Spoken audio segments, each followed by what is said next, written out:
tarde, bom dia, boa noite! Buenas noches. Sejam mais uma vez bem-vindos ao Beyond the Cave. É isso aí. É nós de novo. Vou te falar o seguinte, uma quinta-feira mais do que especial. Opa. Trouxemos o homem aí do Rio de Janeiro. Puta, terra maravilhosa. A gente agradece de coração recebê-lo, mas antes de dar o devido boa noite, a gente tem algumas obrigações, na verdade. Opa, arroba quem? Beyond the Cave. Por favor. PDC. Garotinho. Segue nós. Clica lá, por favor, é importante. Não esquece YouTube, Instagram, Spotify, é importante classificar. A galera fala que dá um aumento nas visualizações ali. Isso aí.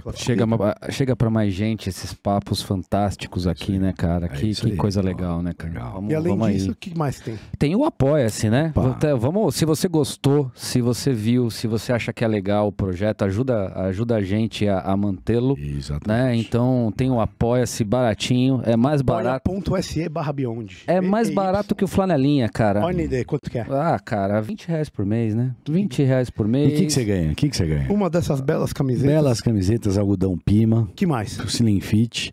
Você participa do grupo. Você acompanha ao vivo. Você pode fazer perguntas. Você fica sabendo do convidado com antecedência. E você ganha um prestígio e eterna admiração nossa. Tá aqui nossa camiseta pro querido Mais presente. Não sei se eu estou olhando para qual câmera. Essa aqui, essa. Aqui nessa aqui, ó. Você mas- ganha conhecimento, meu amigo. Ah. Você ganha conhecimento através de pessoas absolutamente equilibradas, inteligentes, capazes. Esse é o maior trunfo do Beyond the Cave. Aê, muito obrigado. Apresenta no nosso novo sócio aqui. Já tá 20% na mão depois dessa daí. Muito obrigado. Muito obrigado. Muito Eduardo, obrigado pelo primeiro, boa prestígio. noite por ter vindo aí, a gente agradece de coração. Para quem não conhece o Eduardo, ele é jornalista formado pela Federal de Minas Gerais, Isso. né? Estudou na Michigan State University por 4 anos, onde trabalhou para a rede NBC de televisão, como produtor de telejornais. No Brasil, ficou 28 anos aí na TVE no Rio de Janeiro, E 10 na Globo. 10 na Globo, passagens emblemáticas pela Rádio Bandeirantes, nos programas A Hora dos Excluídos, Observatório de Justiça. Também foi locutor, editor da Rádio Nacional e intérprete, que eu vi de vários nomes vários internacionais aí, sensacionais. Kelly Slater, David Grohl, né? David Grohl, David Copperfield. O David Copperfield, eu acompanhei ele na Argentina, no Chile, Rio e São Paulo. Cara, Porque que legal. tudo que ele falava durante o show, eu tinha que traduzir dando o ar da graça. Porque piada de americano não tem muita graça, não, né? Não, não tem. Criar, e foi muito bacana. E além disso, em 99, depois lá na CPI do Judiciário, no Senado Federal, Deu uma bagunçada lá na bagunçada, sala. E quase morri por causa dessa bagunçada. contribuiu para o fim dos juízes classistas. Isso é uma coisa. Finalizou isso. Que, Isso me orgulha muito. Isso é um motivo de orgulho. isso é- Isso é nós pra estar no também. epitáfio, de tão orgulho. que- Exatamente, exatamente. sofreu censura porque foi afastado Foi. do site de notícias SRZD por causa do TJ lá no Rio de Janeiro. Isso. E também tem a ligação com a medicina, que foi premiado pela Sociedade de Medicina e Cirurgia do Rio de Janeiro, Ética na Medicina, isso em Foi. 1997. Isso. Que coisa legal. Foi muito bacana mesmo, entendeu? Olha, eu acho que o maior legado que eu posso deixar para minha filha é essa coisa de fazer com que ela entenda. Minha filha, para quem não sabe, é jornalista, apresentadora da Esteve Globo aqui. News, já teve aqui, inclusive. Mas o maior legado que eu posso deixar para ela é exatamente ela fazer com que ela entenda que a denúncia não é um favor que o cidadão presta a ninguém, não, é uma obrigação, né? E esse país anda do jeito que está porque as pessoas não denunciam, porque ninguém quer problema, né? Mas sabem que as consequências não são muito favoráveis. Quando eu denunciei o presidente de um tribunal federal do Rio de Janeiro, da 4ª Região, Tribunal Federal, eu quase que morri. Como eu disse para vocês, eu estou aqui hoje porque esse presidente foi morto antes de mim, mas ele iria mandar me matar. Um homem poderoso, primo do Collor de Mello, primo do Marco Aurélio Mello. Então foi ali que eu vi o intestino grosso do Poder Judiciário. Entendeu? E eles estavam atrás do seu também. Exatamente. Exatamente. Estavam e quase me pegaram. Mas, enfim, eu acho que é uma obrigação de todos nós. Agora, o grande problema no Brasil, quando você faz uma denúncia, é o seguinte, porque os escândalos aqui são quase que diários, né? Então, hoje, a sua denúncia é notícia. Amanhã já tem um outro escândalo e, aos poucos, a sua denúncia vai caindo no esquecimento. Mas a pessoa que você denunciou nunca mais esquece de você. E ela fala assim, eu te pego na próxima esquina. Então, ela te persegue, ela tenta te enxovalhar e você sofre uma série de retaliações. E aí, meu amigo, não tem OAB que te defenda, não tem sindicato de jornalistas, não tem PT, não tem ninguém.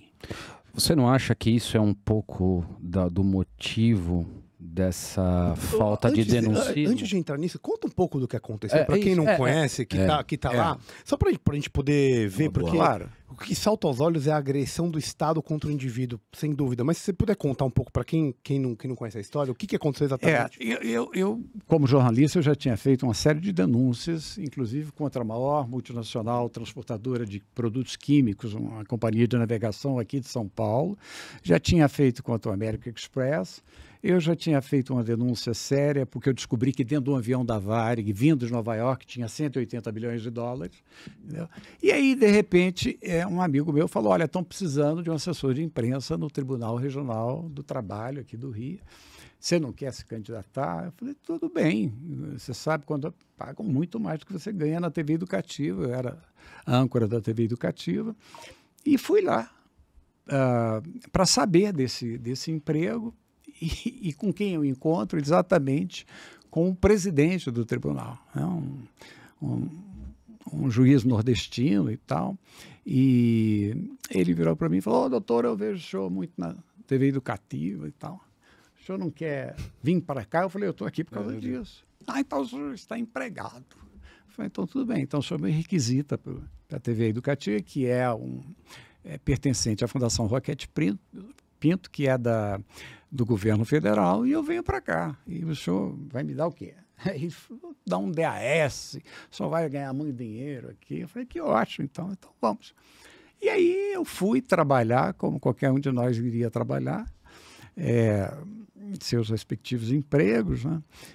E quando eu estou lá, no gabinete do presidente, daquela corte, né, eu vejo os maiores absurdos, os maiores vendas de sentenças, nomeações de juízes, de desembargadores, tudo muito aberto, tudo muito escancarado, entendeu? Até loteamento de cantina tinha nesse. Olha, tinha de tudo. Aliás, você que está me escutando agora, basta você colocar Eduardo Homem de Carvalho, espaço, CPI do Judiciário, que eu conto toda essa saga durante 2 horas e 20 minutos no Senado Federal, ininterruptamente, ninguém me interrompeu, porque realmente deveria virar até uma minissérie, né? Então, aquele tribunal ali, que era exatamente o Tribunal do Trabalho, né? Para atender a quem? Ao trabalhador, né? Porque se existe gente rica é porque existe gente que trabalha muito e ganha muito pouco, né? E ganha muito menos do esperado.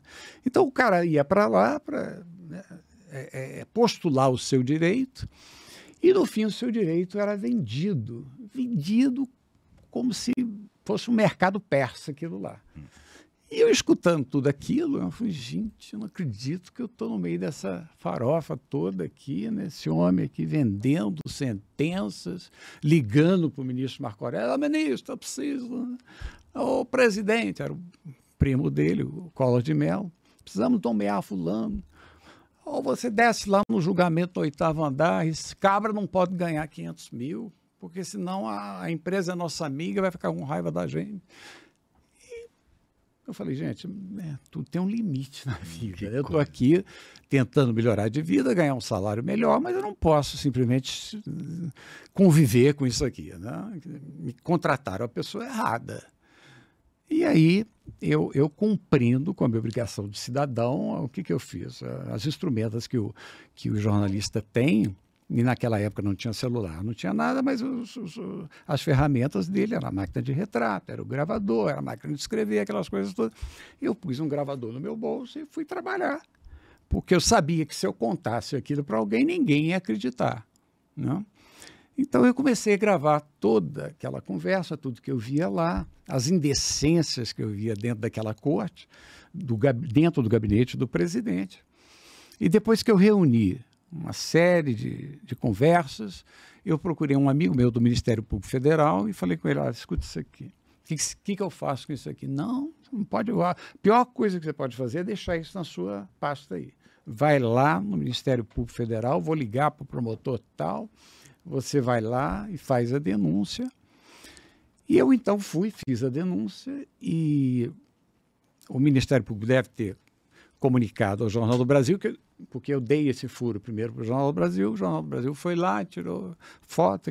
No dia seguinte, quando saiu a história mais extensamente, depois das gravações, eu comecei a ser ameaçado de morte. O senhor vai morrer, o senhor foi mexer com quem não devia, sou um semideus, faço, aconteço, meu primo é ex-presidente, o outro é do Supremo Tribunal Federal. Então tá, o senhor faz o que eu quiser aí, vamos aguardar, ansioso pela minha morte, o senhor fala mais ou menos o dia, entendeu? Que eu me preparo, compro um terno bonito e tal. Eu levava na acusação, muito embora eu soubesse que ele iria me matar mesmo. Para não ficar louco, né, cara? Para não ficar louco. Eu até hoje, cara, eu paro e penso como é que eu tive a coragem de fazer. Você dormia tranquilo à noite nessa época? Eu dormia, cara. Por incrível que pareça, eu dormia, porque tem uma coisa que te faz dormir mais rápido que o remédio, é a consciência. Sim, não, é exatamente por isso que eu perguntei. A consciência, ela te dá mais chances de você mergulhar em sono profundo. É impressionante. A sua relação com o travesseiro é uma coisa muito importante, sabe? Então, eu dormia. Tinha filhas pequenas, tinha filha pequena. Casal de filhos pequenos. Né? Que legal. Aí eu pedi, né, ajuda, quem pudesse me dar. Fui na época na Telemar, né? Naquela época, vocês lembram da Bina, que era um aparelho grande? Sim, para ver quem estava ligando, né? Sim. Isso. Aí eu pedi, porque a Bina nem era vendida, né? E aí eu pedi ao presidente da Telemar, e que eu já tinha conhecido por ter entrevistado ele, falei, eu preciso que o senhor me ajude, eu estou sendo ameaçado de morte, eu preciso saber de onde estão partindo essas ligações. Ele falou, claro, colocaram uma Bina do tamanho dessa caixa aqui, na minha casa, e todas as vezes que o assassino que foi contratado pelo presidente do tribunal para me matar, toda vez que ele ligava, aparecia um número lá na Bina. E eu imediatamente ligava para a Telemar e dizia, extinta a Telemar, e dizia, olha, o número é tal. Aí eles me diziam, esse orelhão está em frente à casa tal, da rua tal. O grande erro do matador, e o esperto tem vida curta, abrindo um parênteses aqui, é que ele fazia as mesmas ameaças durante os mesmos horários, entendeu? E nos mesmos orelhões. Então, eu comecei a fazer o rastreamento do teor, que não foi difícil de ser feito. Então, eu sabia onde ele estava às 6, ele começava às 6 da manhã, 6 da tarde, meia-noite, a última tarde, vai morrer, mexeu com o juiz e tal. E chegou um tempo depois, 5 dias depois, eu fui à Polícia Federal e falei, bom, agora eu não dou conta de fazer isso, nada sozinho, eu preciso da ajuda de você. Estou sendo ameaçado, estão aqui as provas, as gravações das ameaças. E eu passei a andar, então, com Polícia Federal, eu, meus filhos, minha mulher. E como eu falei para vocês, eu fiz ali o rastreamento do terror e comuniquei à Polícia Federal. Eu sei que todos os dias ele está nesse endereço. Aí eu falei, o superintendente, que um cara muito legal, eu esqueci o nome dele, ele falou, você prefere pegar esse cara a que horas? Eu falei, olha, às 6 da manhã, porque tem menos movimento e tal, mas eu não posso ir lá sozinho. Ele falou, e nem eu posso te dizer aqui agora quem eu vou mandar com você, porque senão vai vazar a informação. O juiz Melo Porto é amigo, tem amizades influentes, entendeu? Então, vamos fazer o seguinte, 2 horas antes de você sair da sua casa, e eu estava me dirigindo para o pé da favela do Jacarezinho, uma das mais perigosas do Rio de Janeiro, você me telefona e eu mando 2 agentes lá para te acompanhar Não com você, eles vão estar lá no endereço tal que você der e você haja da forma que quiser, mas preste atenção no que você vai fazer, não vá se expor, a tua segurança e tal. E eu liguei para um colega meu do Jornal do Brasil e falou, ó, vai acontecer a operação amanhã, você vai lá comigo? Claro que vou. Aí eu e o fotógrafo... Tudo doido, né? Tudo doido. Tudo absolutamente... Hoje, genial, quando eu penso... Genial. Hoje os caras não vão. Não vão. Quando eu penso nisso, eu falei, gente, será que maconha foi feita para fumar? Será que eu comi maconha? Porque não é possível. Hoje, com a minha maturidade, eu falei, que ponto que eu cheguei, né? Mas é muito porque, assim, tem uma questão que é um indivíduo que seria, teoricamente, com outro indivíduo, mas é um outro indivíduo que está usando a força do Estado para te esmagar. Exatamente. Então, isso vira muito desproporcional. E aí você tem que acabar tomando medidas que são... extremas, né? Extremas, porque é o que a gente sempre fala, cara, quando o Estado toma um poder do indivíduo... Ele não devolve. Não, porque o próprio Estado é formado de um monte de indivíduos que estão se beneficiando de incentivos que não são dos melhores, né? E eles, cara, utilizam isso para poder te jogar contra a parede. Mas o Estado anda de mão dadas, é um amor bandido. É o Estado, eles ficam litigando o tempo todo e a consequência é esse país que a gente vive. E aí você foi para lá, conta para nós. Aí eu cheguei lá às 5 horas da manhã, fiquei numa esquina... Era um posto de gasolina, tinha um orelhão na posto de gasolina. E aí, quando foi quase chegando 6 horas da manhã, eu vejo um cara atravessando a rua, um cara que devia ter mais ou menos 75 anos de idade. E eu acho que ele estava com uma bengala de pão debaixo do braço, não sei, estava carregando qualquer coisa. Ele foi para o orelhão, ligou para minha casa, e aí minha mulher me chamou, a gente tinha aquele celular imenso, né, grande. Ela falou, ele está ameaçando a gente aqui. Eu falei, vê aí na Bina se o número confere com esse... Eu me emociono um pouco. Sim. Porque realmente foi uma barra muito pesada. Não tenho dúvida, não tenho dúvida. Nossa Senhora. E eu, quando eu lembro disso, eu acho que eu expus muito meus filhos pequenos, a minha família. Quer dizer, houve um pouco de inconsequência da minha parte. Mas, enfim...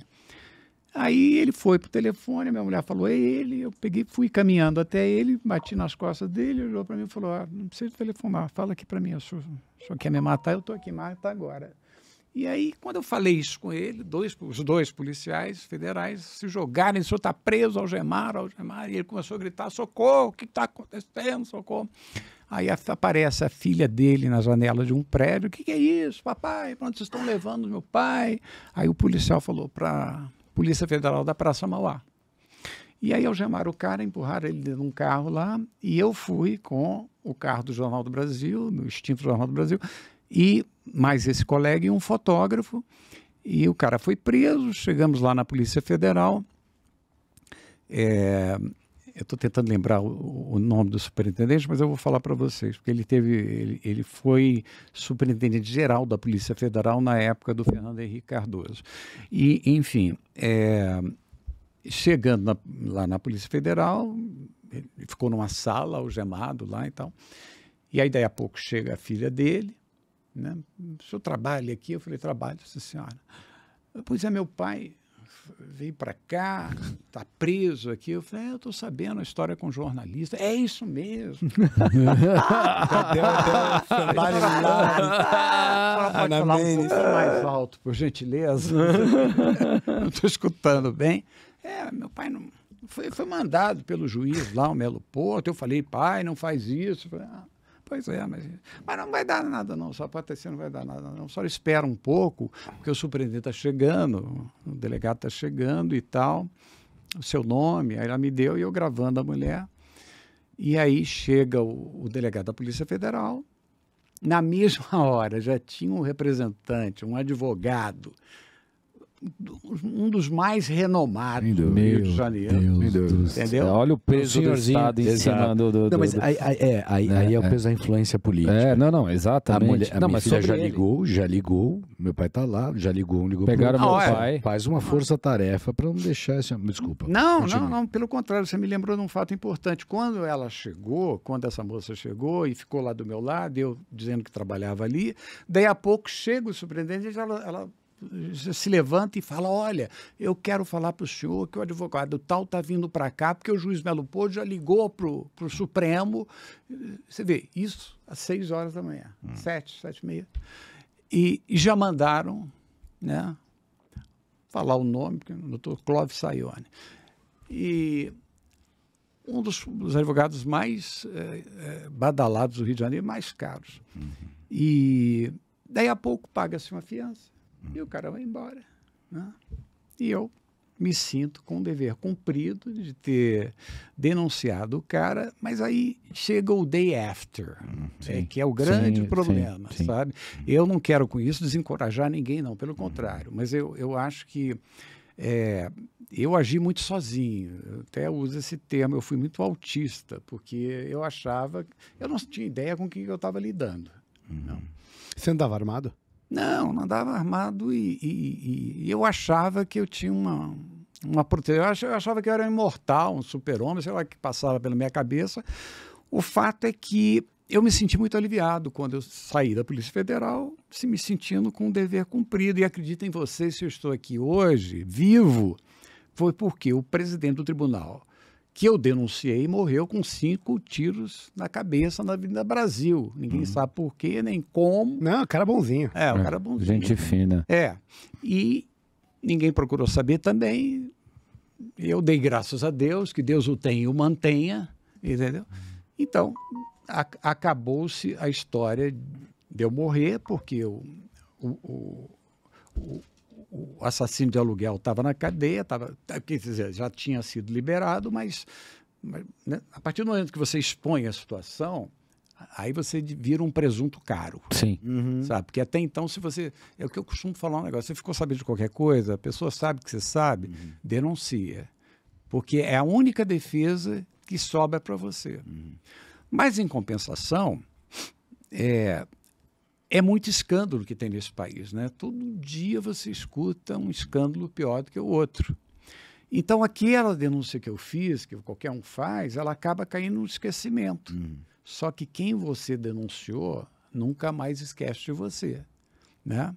E até ele morrer assassinado, esse juiz que eu denunciei, esse desembargador, eu sofri retaliações da parte dele. Eu pedi empregos, eu apresentava um telejornal, me puseram na geladeira, tiraram do ar, enfim, tentavam me descredibilizar em tudo quanto era lugar, enfim, foi uma luta, né? E nesse período, aí é que você vê que você cumpre com o dever, mas você não pode contar com ninguém. Sim. Isso é outra coisa. O que eu acho, assim, você não pode contar com ninguém, é isso mesmo. E teoricamente, assim, você está numa situação de risco e teoricamente é o Estado que deveria te proteger. Teoricamente, eu não acredito nisso, mas teoricamente é isso. Só que o Estado, além de não te proteger, no nome de certas pessoas, está querendo te... Foder. Obrigado. Essa palavra. Por isso que eu falo... da questão da própria defesa, de você ter o direito de se defender, de você andar armado, que é uma questão que está em voga aí hoje. Nem que isso deveria ser argumento. Acho que como legítima defesa é um direito natural seu, vem antes da criação do Estado. Você pode defender sua vida desde que você vive. Quando você nasce, você já pode defender sua vida. Teoricamente, vem muito antes do Estado. Mas você não acha que hoje, por exemplo, essa questão de você poder se defender com arma de fogo, tá dando um exemplo que é bem claro, do próprio Estado que deveria te defender, querendo te acharcar, te destruir. Você não acha que isso deveria ser uma coisa que deveria ser direito do brasileiro? Olha, eu acho o seguinte, na Suécia não tem isso, na Suíça não tem isso, em vários outros países não tem isso. O que a gente tem que ter no Brasil, e não tem, é uma coisa chamada justiça. É o pior dos 3 poderes. É o poder judiciário, é o mantenedor da impunidade. Não tem jeito. Essa seria a maior arma que nós, cidadãos, poderíamos ter. Saber que a gente poderia contar com o poder judiciário. Lê do engano. O poder judiciário ele existe para as classes dominantes, que são os banqueiros, que são os grandes empresários, os barões da mídia. a justiça foi feita para atender às necessidades dessa gente. Da classe média para baixo, não existe justiça. Eu vi isso dentro do tribunal que eu trabalhei, eu fiz a denúncia e a coisa continua do mesmo jeito, né? E aí eu abro um parênteses quando eu disse para vocês que eu cheguei aqui, que eu estou encantado com São Paulo, porque eu já conhecia a cidade por reuniões de trabalho, mas era aeroporto até trabalho e tal, e hoje eu comecei, em função da minha família, da minha filha, do meu genro e da minha neta terem mudado para cá, eu venho com frequência vê-los, visitá-los, e comecei a vivenciar o cotidiano do paulistano, né? E aí foi aquilo que eu te falei, como é que uma cidade tão perto do Rio de Janeiro, as duas tão próximas uma da outra, podem ser tão diferentes. São Paulo, eu digo isso tranquilamente, é um show de civilidade, eu acho. Só quem mora no Rio de Janeiro pode me entender. Mas a impressão que eu tenho é que o dinheiro público aqui chega quase no final do túnel. No Rio, ele nem entra no tal do túnel. Tivemos 5 presos. Governadores. O último foi solto agora há pouco, entendeu? O Sérgio Cabral. Então, eu acho, respondendo a sua pergunta, que o cidadão não tem que andar armado. Ele está na Constituição. Os nossos direitos estão lá, entendeu? Mas ontem, no Rio de Janeiro, um policial estreando a sua moto, foi assaltado, o bandido pegou a arma dele, matou o policial, a queima-roupa e levou a moto. E a arma? E a arma, claro. Então, eu acho balela. Eu não acredito que a questão de você estar armado vai te fazer uma pessoa... Mas a questão não é questão do resultado em si, é do direito dele, né? Eu acho que essa opção tem que ser do indivíduo, entendeu? Eu entendo, acho que cada um vai ter a sua visão de mundo, cada um vai viver num lugar diferente, cada um vai ter uma situação de mundo que é diferente, que nem essa que você teve, e você citou, que é uma situação peculiar, e eu acho que esse é um direito do indivíduo. Eu não estou falando que você deve ou não andar armado, eu não ando armado, eu não ando, mas eu acho que tem pessoas que talvez estão em condições que precisem, que se sintam a necessidade para poder garantir essa segurança que eles não têm, que o Estado não provém. Então, eu acho que eu não quero que as pessoas andem armadas, cada um faz o que quiser. Agora, eu não acho que o direito de escolha, para mim, não tem que ser do Estado. Porque quando o direito de escolha é do Estado, acontece muito mais fácil esse tipo de situação que o senhor colocou aqui pra gente. O senhor está no céu, mas enfim, deixa eu falar uma coisa aqui. Eu acho que o direito, tudo bem, você pode ter o direito de carregar qualquer arma, lembrando que uma faca é uma arma branca. Perfeito. Sim. Entendeu? Faz o churrasco e pode enfiar no bucho. Exatamente, entendeu? Então, eu acho que você pode ter esse direito, sim. Agora, em se tratando de Brasil, onde existem mais de 30 milhões de pessoas passando fome, onde existem mais 35 milhões que não tem nenhum, são invisíveis à economia, a fazenda, quer dizer, não recolhe imposto de renda, sequer tem uma identidade, uma carteira de identidade, entendeu? É uma coisa meio temerosa, é um direito que tem que ser observado com muita cautela, né? É claro, você vai lá, você prova que você é um cara de bem, né? Faz um teste psicotécnico, né? Que pode não indicar muito, mas indica alguma coisa, né? Vocês que são médicos aqui me corrijam. Então, eu acho que o direito todo mundo tem que ter, né? Agora, em determinados países, em determinadas áreas, eu acho, Regis, que a coisa tem que ser mais debatida, mais estudada. Até porque, Regis, eu acho que se o Rio de Janeiro, por exemplo, se matar resolvesse qualquer coisa, o Rio de Janeiro era uma Suíça brasileira. Porque o que se mata lá é uma coisa impressionante. Não é 1 ou 2 pessoas, não, é 28, é 15, é 19, é 30. Foi um artigo que eu escrevi no Globo recentemente, dizendo até quando essa matança vai continuar. Então a gente tem que ter muita cautela. Tudo bem, você está garantido o seu direito de andar com a arma. E essa função de whistleblower, né, né, que que você fez muito bem, heróica, né? Isso atingiu, né, um destemor heróico. É virtude. Não, exato. Deitar a cabeça no travesseiro à noite e conseguir dormir bem com a sua consciência. É heróico. Tranquilamente, isso aconteceu. Mas isso não é intemperança, né? Como a humildade. Isso é coragem na minha visão. Mas, assim, essa função, ela não é de você alertar, de você denunciar, dada essa impunidade, dado esse day after que você contou para nós, não é cada vez mais utópica aqui no extremo ocidente, assim, não estamos julgando aqui, meu ponto não é a questão da legitimidade moral disso, né, mas o peso que isso traz, e era o que ligando lá na primeira intervenção, eu lembrei quando eu estava ouvindo você falar do discurso da servidão voluntária do Etienne Laboetie, né? E aí ele usa como exemplo que o cavalo, né, que não é indomável e que um dia você coloca a sela em cima, aí você deixa, aí depois você segura, aí depois você vai, e daqui a pouco ele esqueceu que ele não usava a sela, aí você está pronto para montar em cima dele e fazer o que quiser. Será que essa sela é essa impunidade, né, e essa domesticação? Será que não é essa perda da visão da importância dessa denúncia e que isso areja e joga luz nessas decisões, desses desmandos e nessas coisas? Olha, muito bom você tocar nesse assunto aí, em particular. Eu acho, como eu disse, eu encorajo as pessoas a denunciarem, mas é uma coisa que a cada dia mais está deixando de existir, porque você tem que ter garantias. E você não tem garantia. Você não denunciando, você já não tem garantia nenhuma. Imagina a partir do momento que você vai lá, entendeu? E bate de frente com uma pessoa poderosa.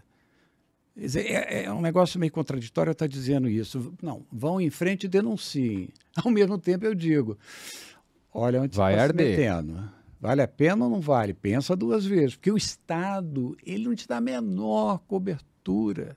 Ele não faz nada por você. O Estado, como eu falei, 5 ex-governadores do Rio presos na cadeia. Você imagina o que vem abaixo, entendeu? Hoje você vive numa guerra dentro do Rio de Janeiro, uma guerra mesmo, entendeu? Você para lá na Zona Oeste. Bizarro, você está louco. E aí eu pergunto para você, a arma não tem perna, não tem para subir o morro, como é que ela chega lá? Porque o Estado... Olha, a coisa Mas não era para ser desarmado? Regi, mas a coisa é tão estranha que, veja bem, você no Rio tem o chamado Estado paralelo. Né? Se você pensa num Estado, você pensa em quê? Num estadista. Tem que ter lá dentro da favela um estadista, que tem. E tem um estadista. E aí vem o crime organizado. Porque o crime é organizado. E o nosso combate é tão desorganizado assim. Você vê que as coisas estão caminhando para uma situação muito complicada, sabe? Deixa eu desligar meu celular aqui, desculpa. Imagina. Enfim. Eu concordo. É muito complicado isso, porque é o que eu estou falando. Se existe um Estado paralelo e um crime organizado, você tem que pensar duas vezes o que você vai fazer, entendeu? Porque o Estado, eu vou te dar um exemplo, aconteceu ontem no Rio de Janeiro, por exemplo, foi o caso daqueles entregadores que estavam sentados lá em São Corrado, que é um bairro nobre, e passa uma loira com um cachorrinho, primeiro passa por eles e cospe no chão, né? Ela, sem falar nada. Ela volta com o cachorro e fala assim, vocês estão fazendo aí com essa moto aqui em cima? Pode vir de moto aqui, não, eu pago IPTU. Eu falei, nossa. Senhora, nós estamos trabalhando aqui. Que trabalhando coisa nenhuma, macaco. Entendeu? O cara era negro. Entendeu? Você é favelado. A favela que ela se referia está do outro lado da rua, a favela da Rocinha. Sim. Entendeu? Você imagina se fosse a situação contrária, né? Se fosse um negro fazendo isso com ela, e realmente chamando ela de qualquer coisa ou atacando, né? Mas como ela era branca, a coisa já contratou o melhor advogado e a delegada de polícia. Imagina, a delegada ainda não chegou à conclusão se foi um caso simples de racismo, se foi um caso de racismo estrutural, tem lá entendeu? Os nomes que a polícia dá, ela está em dúvida, ela não sabe o que foi que aconteceu ainda. Então, é aquilo que eu te digo, existe gente por trás, entendeu? Que fala para o Estado o que fazer. Olha, não vamos punir essa mulher. Essas são as postedades que a gente tem que lutar contra, né? Exatamente. Que é a legitimidade de você denunciar, porque isso aí parece uma entidade que está no ar, né? E aí ela se concretiza na sua frente quando você resolve ser justo, né? Você se lembra da Elisa Samúdio, que era mulher daquele jogador? Goleiro Bruno. Do Bruno, do Flamengo? A Elisa pediu 7 vezes proteção.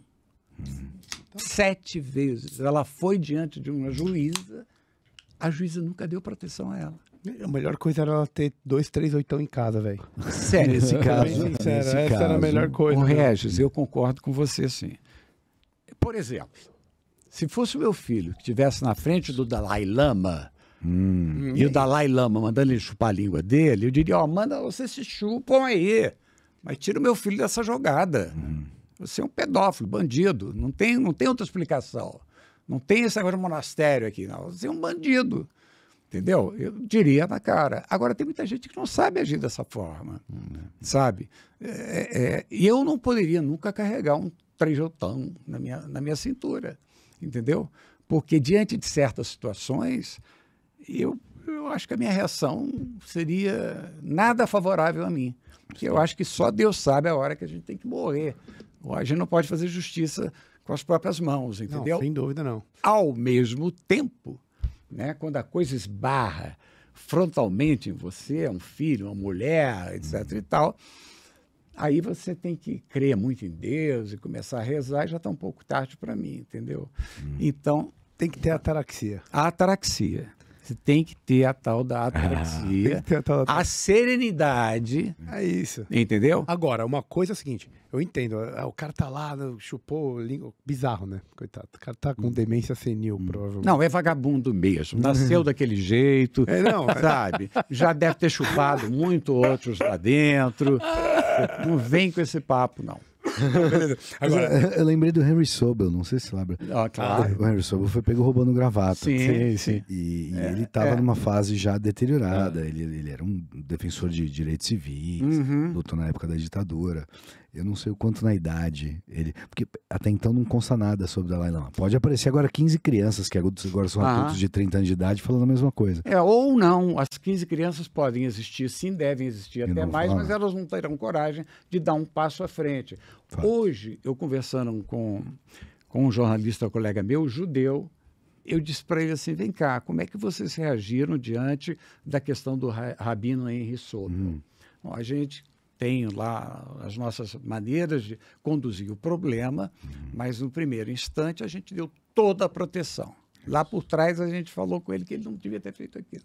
Mas diante de tudo, de todos, a gente procurou abafar e estar do lado dele e falar o que o Dr. Caio está dizendo aqui. É um desequilibrado. Essa é a técnica do advogado, né? Está tomando aí um frontal junto com anfetamina, se desequilibrou. Essa é a defesa de sempre. Né? Mas a realidade é uma só. Eu acho que ninguém fica com vontade de pedir uma criança para chupar a língua daquela idade. Né? O cara... Sabe? Aliás, Dalai Lama é uma palavra de tipo Papa. Né? Por trás do Papa tem um nome. Né? Então, Dalai Lama seria o nome da... É Papa Criança. Papa Criança. Papa Criança. Eu tô tentando não dar risada. Eu até concordo. Eu só tenho... E, na verdade, eu não tô nem Dalai Lama. Não me mas assim, é que tem uma patologia que é demência senil e que os caras ficam meio frontalizados. E eles mas eles não têm essa demência para rasgar nota de 100. Mas pra passar sacanagem, a gente teve um professor, assim, não tô defendendo. Não, também não. Pelo amor de Deus, eu não tô defendendo. É um quadro patológico isso. É que a gente, como médico, tende a enquadrar tudo como doença, né? Então, assim, eu não tô defendendo o ato, pelo amor de Deus, não é nada disso. Se eu tivesse lá, eu teria socado a cara dele. Eu também. Isso, pra ficar bem claro, exatamente então, isso aí. Claramente, essa é a minha posição. Mas a gente viu isso, né? A gente teve um professor na faculdade, nós somos da mesma faculdade, embora de anos diferentes, mas a gente teve muitos professores em comuns. E a gente tinha um dos professores mais respeitados e um professor descobridor e tal, né? Ele começou a ficar senil. Então ele já tinha, quando eu estava na faculdade, para mais de 80 anos. E ele era sempre aquele cara sistemático, tal, durão, daqui a pouco ele começou a ficar descolado. Aí daqui a pouco ele começou a chavecar as aluninhas, falar umas groselhas. Daqui a pouco ele estava correndo atrás da assistente que preparava a lâmina para ele. Então esse comportamento impulsivo e sexualizado... E era um japonês bastante ortodoxo. Icônico. Esses são os piores. Esses são os piores. Precisa de muito controle. Tá escrito aqui, ó. Muito bom. Sabe? Esses são os piores. E aí a brincadeira e a curiosidade era assim, porque para ter um ato daquele ali... e tão descabido, né? E aquele jeito... claramente, embora pudesse haver libido, já não havia turgidez do corpo cavernoso. Eu não conseguiria... ele tinha seus 80 anos. Ele nenhuma rigidez no corpo cavernoso. Então, e isso que vai fechar. Estamos metendo pau no judiciário. A gente vai fechar. Mas esse corpo fechado é culpa do judiciário também. Porque eu não conheço uma pessoa que tenha tesão sabendo que o judiciário... não vai apoiá-lo num determinado momento. Até no momento que ele tomar um Viagra lá estragado, você tá entendendo? Ele vai saber, eu me fudi aqui e agora não posso fazer nada. Me fudi e não fudi, mas assim, o ato, né, aquela perversão, né, o olhar, né, quando a gente começa, né, foi tão repetida a cena, né, você fala, caramba, né, não é possível, né, isso aqui não pode ser tão perverso assim, tão longe, né, mas o ser humano não surpreende, né, a maldade do ser humano. Mas, meu amigo, eu acho o seguinte, que a psicopatia, ela já está instalada no ser humano. Chega uma hora que ela aflora, independente da idade, e você não tem o que fazer com o psicopata. O psicopata não tem conserto, né? Ele veio com defeito de fábrica e não tem recall para ele, né? Então, é muito importante a gente observar o que as pessoas fazem. Eu costumo dizer que eu vivo na contramão, sabe? Quando todo mundo pensa igual, eu saio fora. É porque ninguém está pensando. Entendeu? Então, eu acho o seguinte, você observou uma primeira vez que esse professor de medicina começou a chavecar a menina, eu já colocaria um pé na frente e outro atrás. Falei, esse cara, né, não é normal isso. Quer dizer, é a tal história do nosso ex-presidente. Todo mundo sabia que o homem gostava de torturar, que era contra a democracia, todo mundo sabia. Ele nunca mentiu para ninguém. Todo mundo que votou nele sabia o estilo dele. Aí, quando ele entrou e começou a se mostrar na prática quem ele era, as pessoas começaram pô, que absurdo, que absurdo. Então, eu acho que você tem que ter aí um ponto de partida. O cara começou a agir dessa forma, bom, vão dar uma chamada dele, dar um remédio e falar, doutor, olha só, não está isso. Já não dá mais como médico, já não dá mais. O senhor estudou psiquiatria, o senhor teve essa matéria, isso não é normal, né? O senhor já não tem idade para isso, compra uma boneca inflável, faz aí o que o senhor quiser, mas, né, aqui dentro da faculdade o senhor está passando os limites. Sim. Então, eu acho que está na cara. Está na cara. Já que estamos falando de indecências, eu queria aproveitar o contexto e voltar para o judiciário. Tá. Então, mas aí você piorou, né? Não, estamos falando de indecências, eu me sinto muito confortável falar do judiciário.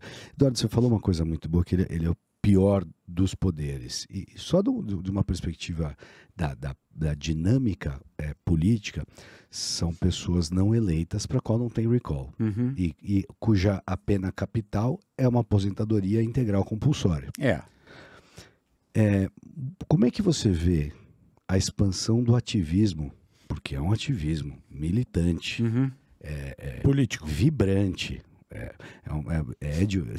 Eu nunca vi a quantidade de decisões ex officio na história desse país. É verdade. A justiça não precisa ser mais provocada. Ela age. Tá me lembrando aquele. Passava um seriado na Globo que era o juiz, de manhã e de noite ele era um motoqueiro. Ele falava: a justiça é cega, mas ela pode ver do escuro. Ele virava um motoqueiro, ia fazer justiça com as próximas. Estamos falando disso hoje em dia. Como é que a gente sai disso? Não sai, não. Eu acho que não sai, não. Eu acho que se não houver uma reforma profunda dentro do judiciário, com pessoas realmente interessadas, eu não sei como, mas isso não tem muita saída, não, cara. Eu vou te dar um exemplo aqui do que foi a Lava Jato. Eu disse para vocês que eu gostaria de falar sobre lawfare. Para quem não sabe o que é lawfare, é você usar o judiciário como arma. Eu não gostei de você. Aí eu vou lá no juiz, o judiciário, leio esse juiz. Falo: doutor, eu não gostei daquele cara, eu quero que o senhor ferre ele para mim. E vou lhe dar um presente. O senhor faz esse favor para mim? Aliás, eu mesmo faço a petição aqui, o senhor despacha, não esquenta a cabeça. E ainda fazem com aparência de legalidade. Exatamente. Mas esse twist que é foda. Mas tem uma coisa legal na origem disso, por exemplo, os direitos civis da década de 60 nos Estados Unidos usam muito disso também. Claro. Porque você provoca a justiça a pautar alguma coisa nova. Então, existe um não necessariamente uma desgraça. Exato. Existe... O que choca hoje é que ninguém precisa provocar nada. Não. Os juízes da própria cabeça decidem o que é certo e o que não é. O Alexandre de Moraes, o grande xerife desse país, falou que deu no dia 8 de março agora, era o dia da mulher, então ele soltou as mulheres que estavam presas. Isso. Não é uma benesse dele. Ele não está tá dando uma dádiva para aquelas. Eu quero só saber o curso da lei. O que fala a lei? Exatamente. Solto, então, não. É uma loucura. Esse exemplo, por exemplo, que eu estava dizendo aqui, da Lava Jato, é a coisa mais... Mas eu acho que Salvador Dalí jamais conseguiria pintar esse quadro da Lava Jato. Porque, veja bem, pegaram o Lula lá e disseram: ele tinha um apartamento e um sítio em Atibaia e ele é culpado, ele vai virar réu. Aí o Joseco lá de Curitiba condena o cara. Aí vem a defesa dele e recorre para um colegiado dentro do Tribunal Superior, dentro do Tribunal Federal. O tribunal não só ratifica a condenação, como aumenta a pena dele. Aí a defesa do Lula recorre, então, para o STJ. Aí você entra naquela coisa, excelências, né? Várias excelências. Aí é Versalhes, Olha, a excelência é foda. Mas nessa época me chocou, porque assim, quando subiu, a gente sabia que demorava, e foi um rito que foi relativamente rápido, né? Então eu comecei a ter esperança nessa época. Pô, teve o as mãos limpas na Itália, a gente já sabia que tinha tido o retrocesso, já se esperava, e alguns agentes nessa época já até falavam: pode ter o retrocesso e tal, mas a coisa estava andando célere e foi ganhando nas instâncias, né? Mas olha só, acompanha meu pensamento aí vai para o STJ, aí os caras lá fazem discursos lindos e tal, e pumba, ratificam a sentença. Não, ele foi culpado, ele vai virar réu. Aí a defesa do Lula recorreu para o Supremo Tribunal Federal. Aí, para mim, foi um show à parte. O melhor stand-up comedy que eu já vi na minha vida. Sinceramente falando. Porque os caras citavam pessoas da Alemanha, juristas da Alemanha, da França, da Europa, da Esbórnia, para poder fundamentar aquilo que eles estavam dizendo. Não, ele é culpado, ele tem que pagar. E aí, no meio desse julgamento, um juiz virava para o outro e falava: o senhor é horroroso, o senhor é uma coisa medonha, o senhor é horrível. Aí o outro virava para esse e falava assim: e o senhor que está julgando casos aqui do seu escritório? Muito pior, senhor. Falava assim na cara do outro. Aí o outro que não tinha nada a ver com o papo dos dois, então, o senhor é uma vergonha, sai na rua para você ver o que vai acontecer com o senhor.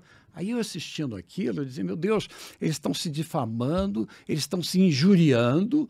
Quer dizer, as pessoas que deviam nos dar segurança são essas pessoas que cuidam da minha vida. Sim. E que moral tem essa gente para dizer que o outro roubou ou que não roubou?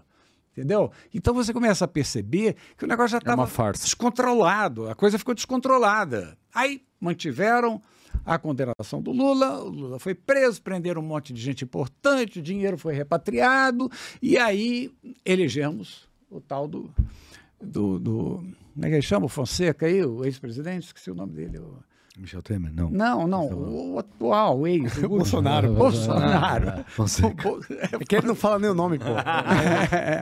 Enfim, E aí a classe dominante mandou, deve ter mandado um texto lá para ele, ó, vocês fizeram merda. Não era para ter condenado esse cara, não. Está atrapalhando o nosso business aqui. Faz qualquer coisa. Aí, de repente, se reuniram. Gente, lá por trás dos bastidores. Sempre fazer alguma coisa. Lula não podia ter sido condenado, não. Aí outro vídeo deve ter falado assim, então vamos descondenar ele. Porque foi uma descondenação. Se ele foi condenado e tudo foi anulado, vamos rasgar isso aqui e pronto. E manda o que sobrou. Quanto sobrou aí? 6 páginas, manda lá para a primeira instância. Então, foi um efeito dominal ao contrário. E ele foi descondenado. Essa é a palavra. Pelo amor de Deus, gente, será que sou eu que estou louco da cabeça? Olha a insegurança jurídica, olha a maluquice Bizarro. disso. Até o passado é incerto. Olha a maluquice disso. Entendeu? É inacreditável um negócio desse, né?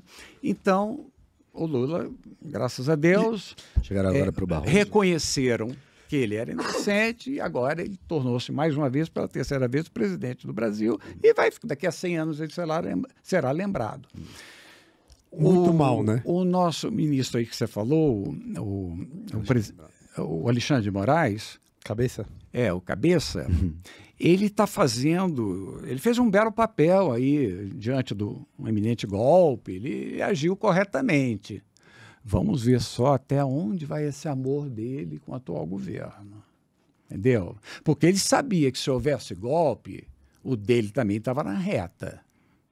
Entendeu? Ele tinha certeza disso. Então, você está entendendo? Ele soube manejar a coisa, né? Mas houve muito interesse por trás disso também. Ali não tem ninguém santo, não. Não, sem dúvida, mas eu não acho que ele agiu corretamente. Qual foi o devido processo legal que essas 1.300 pessoas que ficaram presas não sei quanto tempo tiveram? Acho que foi mais uma imposição estatal da cabeça de um cara que tá... Uma decisão autocrática? Autocrática, autoritário... E que, tudo bem, os caras são um bando de vândalos. Eu não sei, Regis, mas eu acho que foi um mal necessário. Não, calma aí, mas agora tem pessoas que estão passando por um processo que elas não têm acesso ao auto, o advogado não tem acesso. Não, é verdade. E o juiz é a própria vítima. Então ele é a vítima, o júri, o juiz e está julgando. Isso é a prova cabal de que nada vale mais absolutamente Mas é uma nada. decorrência do inquérito do fim do mundo também, que foi assim, né? Foi nesse mesmo molde, né? Então, assim, você vai testando, como não tem vácuo de poder, né? Você vai testando o mesmo modelo em diferentes situações e vai angariando aquele poder de decisão, A minha preocupação é com o indivíduo, cara, que é o elo mais fraco dessa guerra, dessa disputa, tá? Você tem um elo que é o Estado, você tem o cara que tá lá porque tá ganhando, não sei se é dinheiro, se é poder, se é influência. É relógio Rolex, é um monte de coisa. Igual aconteceu com o senhor. Provavelmente você tem um elo fraco, que é o indivíduo, e vai ser sempre o indivíduo, e você tem um elo forte, que é a porra do Estado, e é representado por um monte de gente. E agora, calma aí. Imagina, o cara que tá vendendo algodão doce lá, tá lá junto, lá preso, lá, sei lá. Como que ele pode ter... Entendeu o que eu tô querendo? Não é assim que as coisas funcionam, meu. Não tem um processo legal também? Não dá pra gente... Eu acho assim, a gente tem que tomar partido. Ou a gente tá de um lado, ou nesse ponto a gente tá de outro, cara. Eu não consigo ver como essas pessoas, apesar de ter um monte de bandido e banderneiro lá no meio, você vai botar 1.300 pessoas presas sem ter... A coisa é feita da forma correta, cara, não é assim. Aí a gente tá sem lei mesmo. Não, e eu vou só extremar o argumento aí, que eu concordo, é assim, né? Se você tá preso, você tá sob o poder do Estado. E as pessoas que morreram lá dentro por falta de remédio, ou por falta... Tudo bem, eu não tô questionando, eu repito o seu argumento. Existiam pessoas que tinham dolo e que deveriam ser presas, tal, mas também, por mais louca que seja a tiazinha do Zap, lá do e tal, não sei o quê, pessoas morreram ali dentro, sob a tutela do Estado. Então, assim, por mais autoritário que você possa considerar isso, ok, você decorre disso.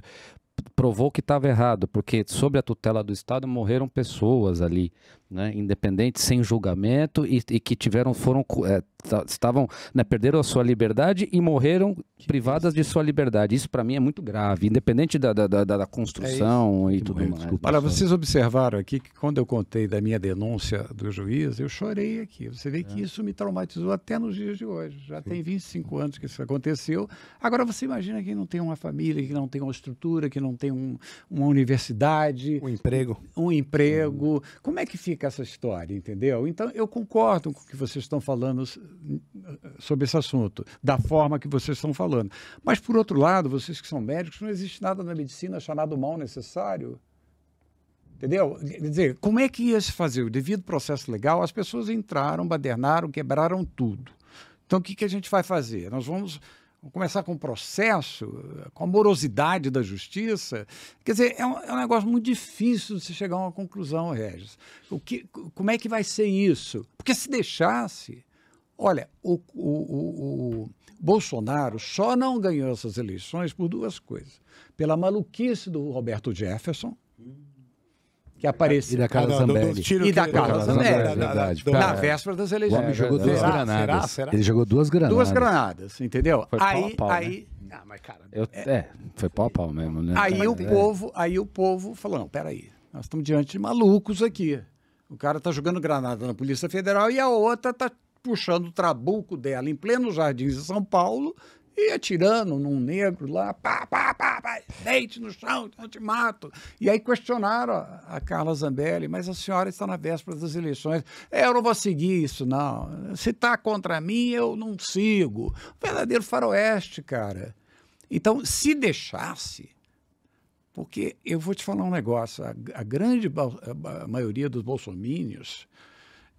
eles não pensam, não. É uma galera assim meia... Truculenta, desajustada, entendeu? E os lulistas pensam? Olha, eu vou te dizer um negócio. Podem até não pensar, mas eles não são tão hardcore como os bolsomínios, você está entendendo? Os lulistas, por exemplo, o Lula. Não, eu discordo um pouco. Não quero, não é... Assim, eu acho que eles são bem hardcore. Você querer mudar a língua, você querer... mudar a biologia, eu acho que isso é bem hardcore. Eu acho que pode não soar talvez tão agressivo. Talvez não seja violento nesse assim, sentido. Eu não sou Bolsonaro, para mim é um intercapto também. Agora, eu fiz uma escolha e com certeza não foi do outro lado. Assim, eu não sou, a gente tentou votar em muito, a gente tentou, né?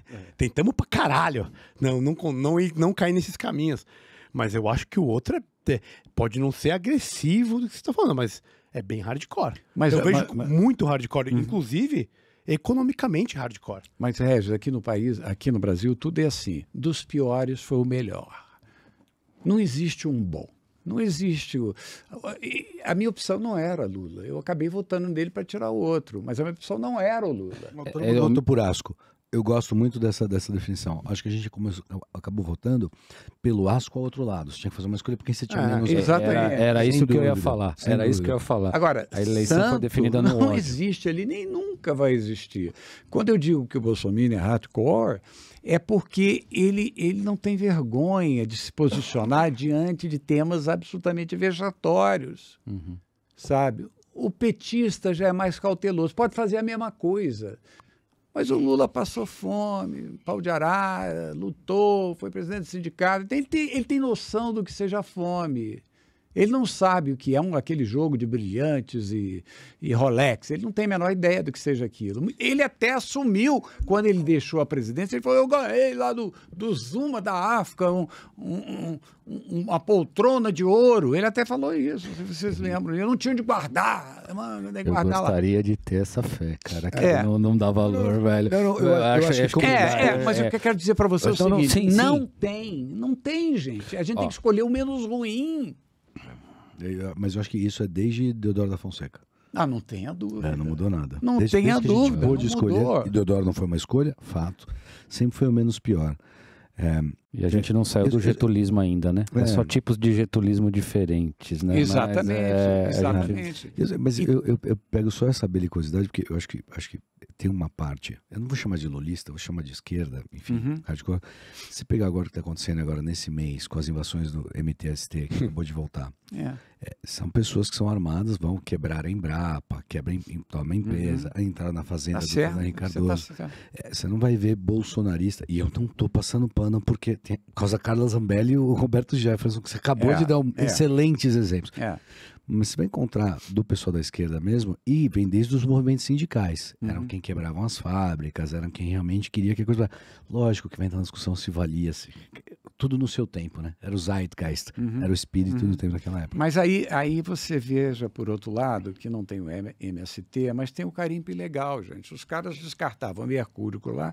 Os índios, você viu os índiozinhos, cabelo caindo, aquilo tudo já era em função do mercúrio, era câncer. Todo mundo morrendo de câncer, os peixes morreram e tal. Quer dizer, é o que eu digo, não existe nenhum santo. Tem o menos pior.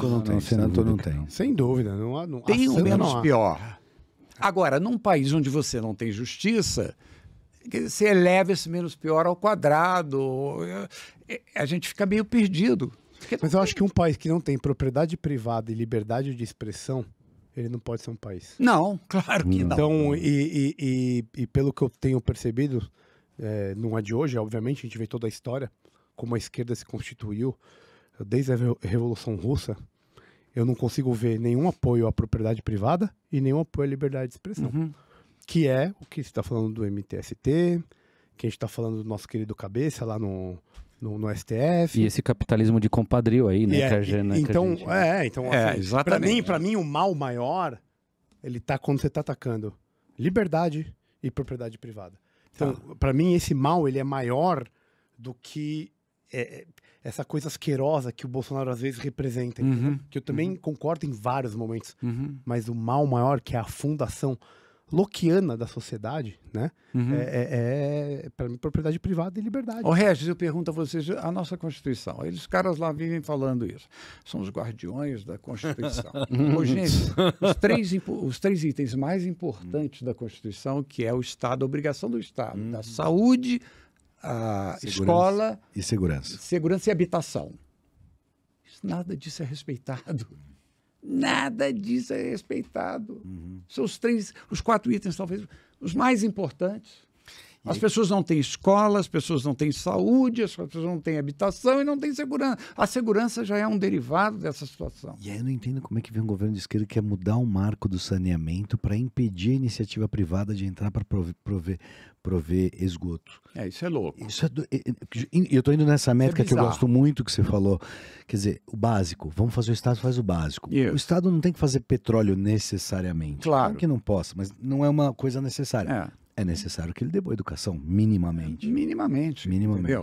Agora, na época do Lula, na época da Dilma, eu tenho um sobrinho que ganhou uma bolsa para a Alemanha, ganhou um notebook lá, Apple, tudo pago pelo governo federal. E ele foi, e como ele, foram muitos. Quer dizer, é um menos pior, Regis, não tem um pior, tem um menos pior.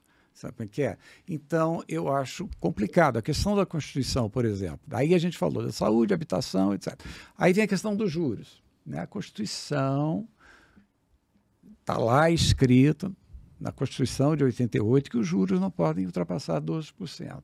Quando foi em 2003, a classe dominante falou, vocês querem acabar com a gente? 12%? O que é isso? Aí pegaram, modificaram o artigo da Constituição e liberaram para os bancos cobrarem o que bem entendessem. Hoje o juros é o quê? 380, 400, nem sei quanto. Entendeu? Quem entra no cheque especial está fudido e mal pago e pronto. Né? Você não consegue comprar nada e tal. Então, a gente não soube tirar a mão do Estado. Mas né? não, esse problema, quem criou foi o Estado. Não, então, a gente não soube tirar a mão. Esse monopólio.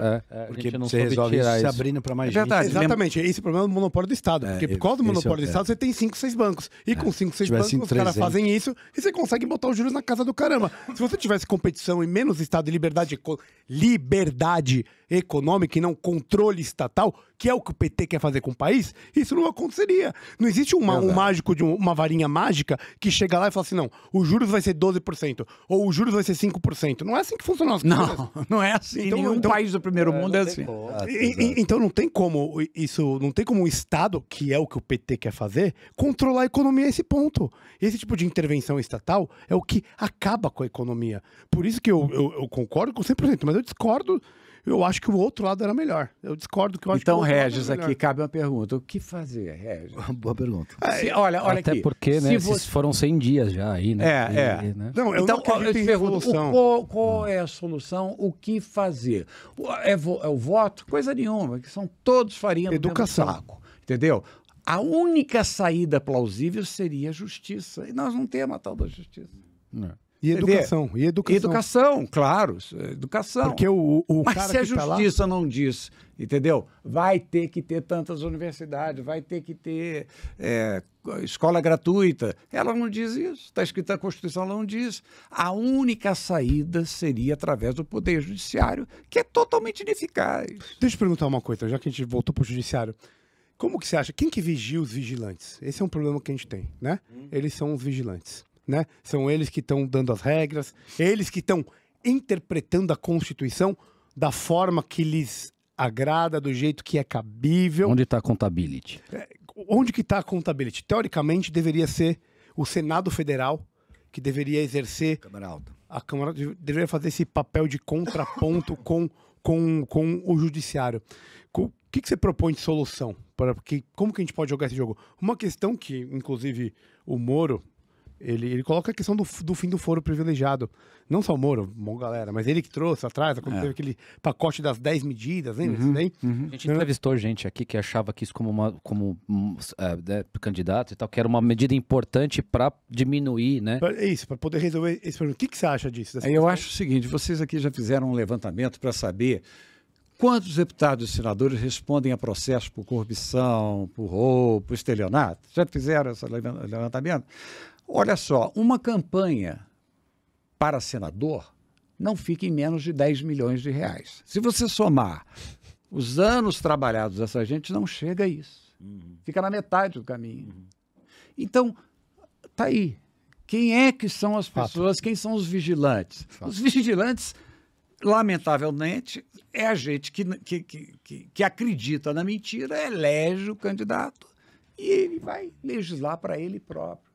Essa gente, esse mundinho, cara, existe essa situação, entendeu? Eu jogo a bola para você joga a bola para mim, joga a bola para ele, joga a bola. Vamos ficar só entre a gente aqui. Mas e o povo se foda, entendeu?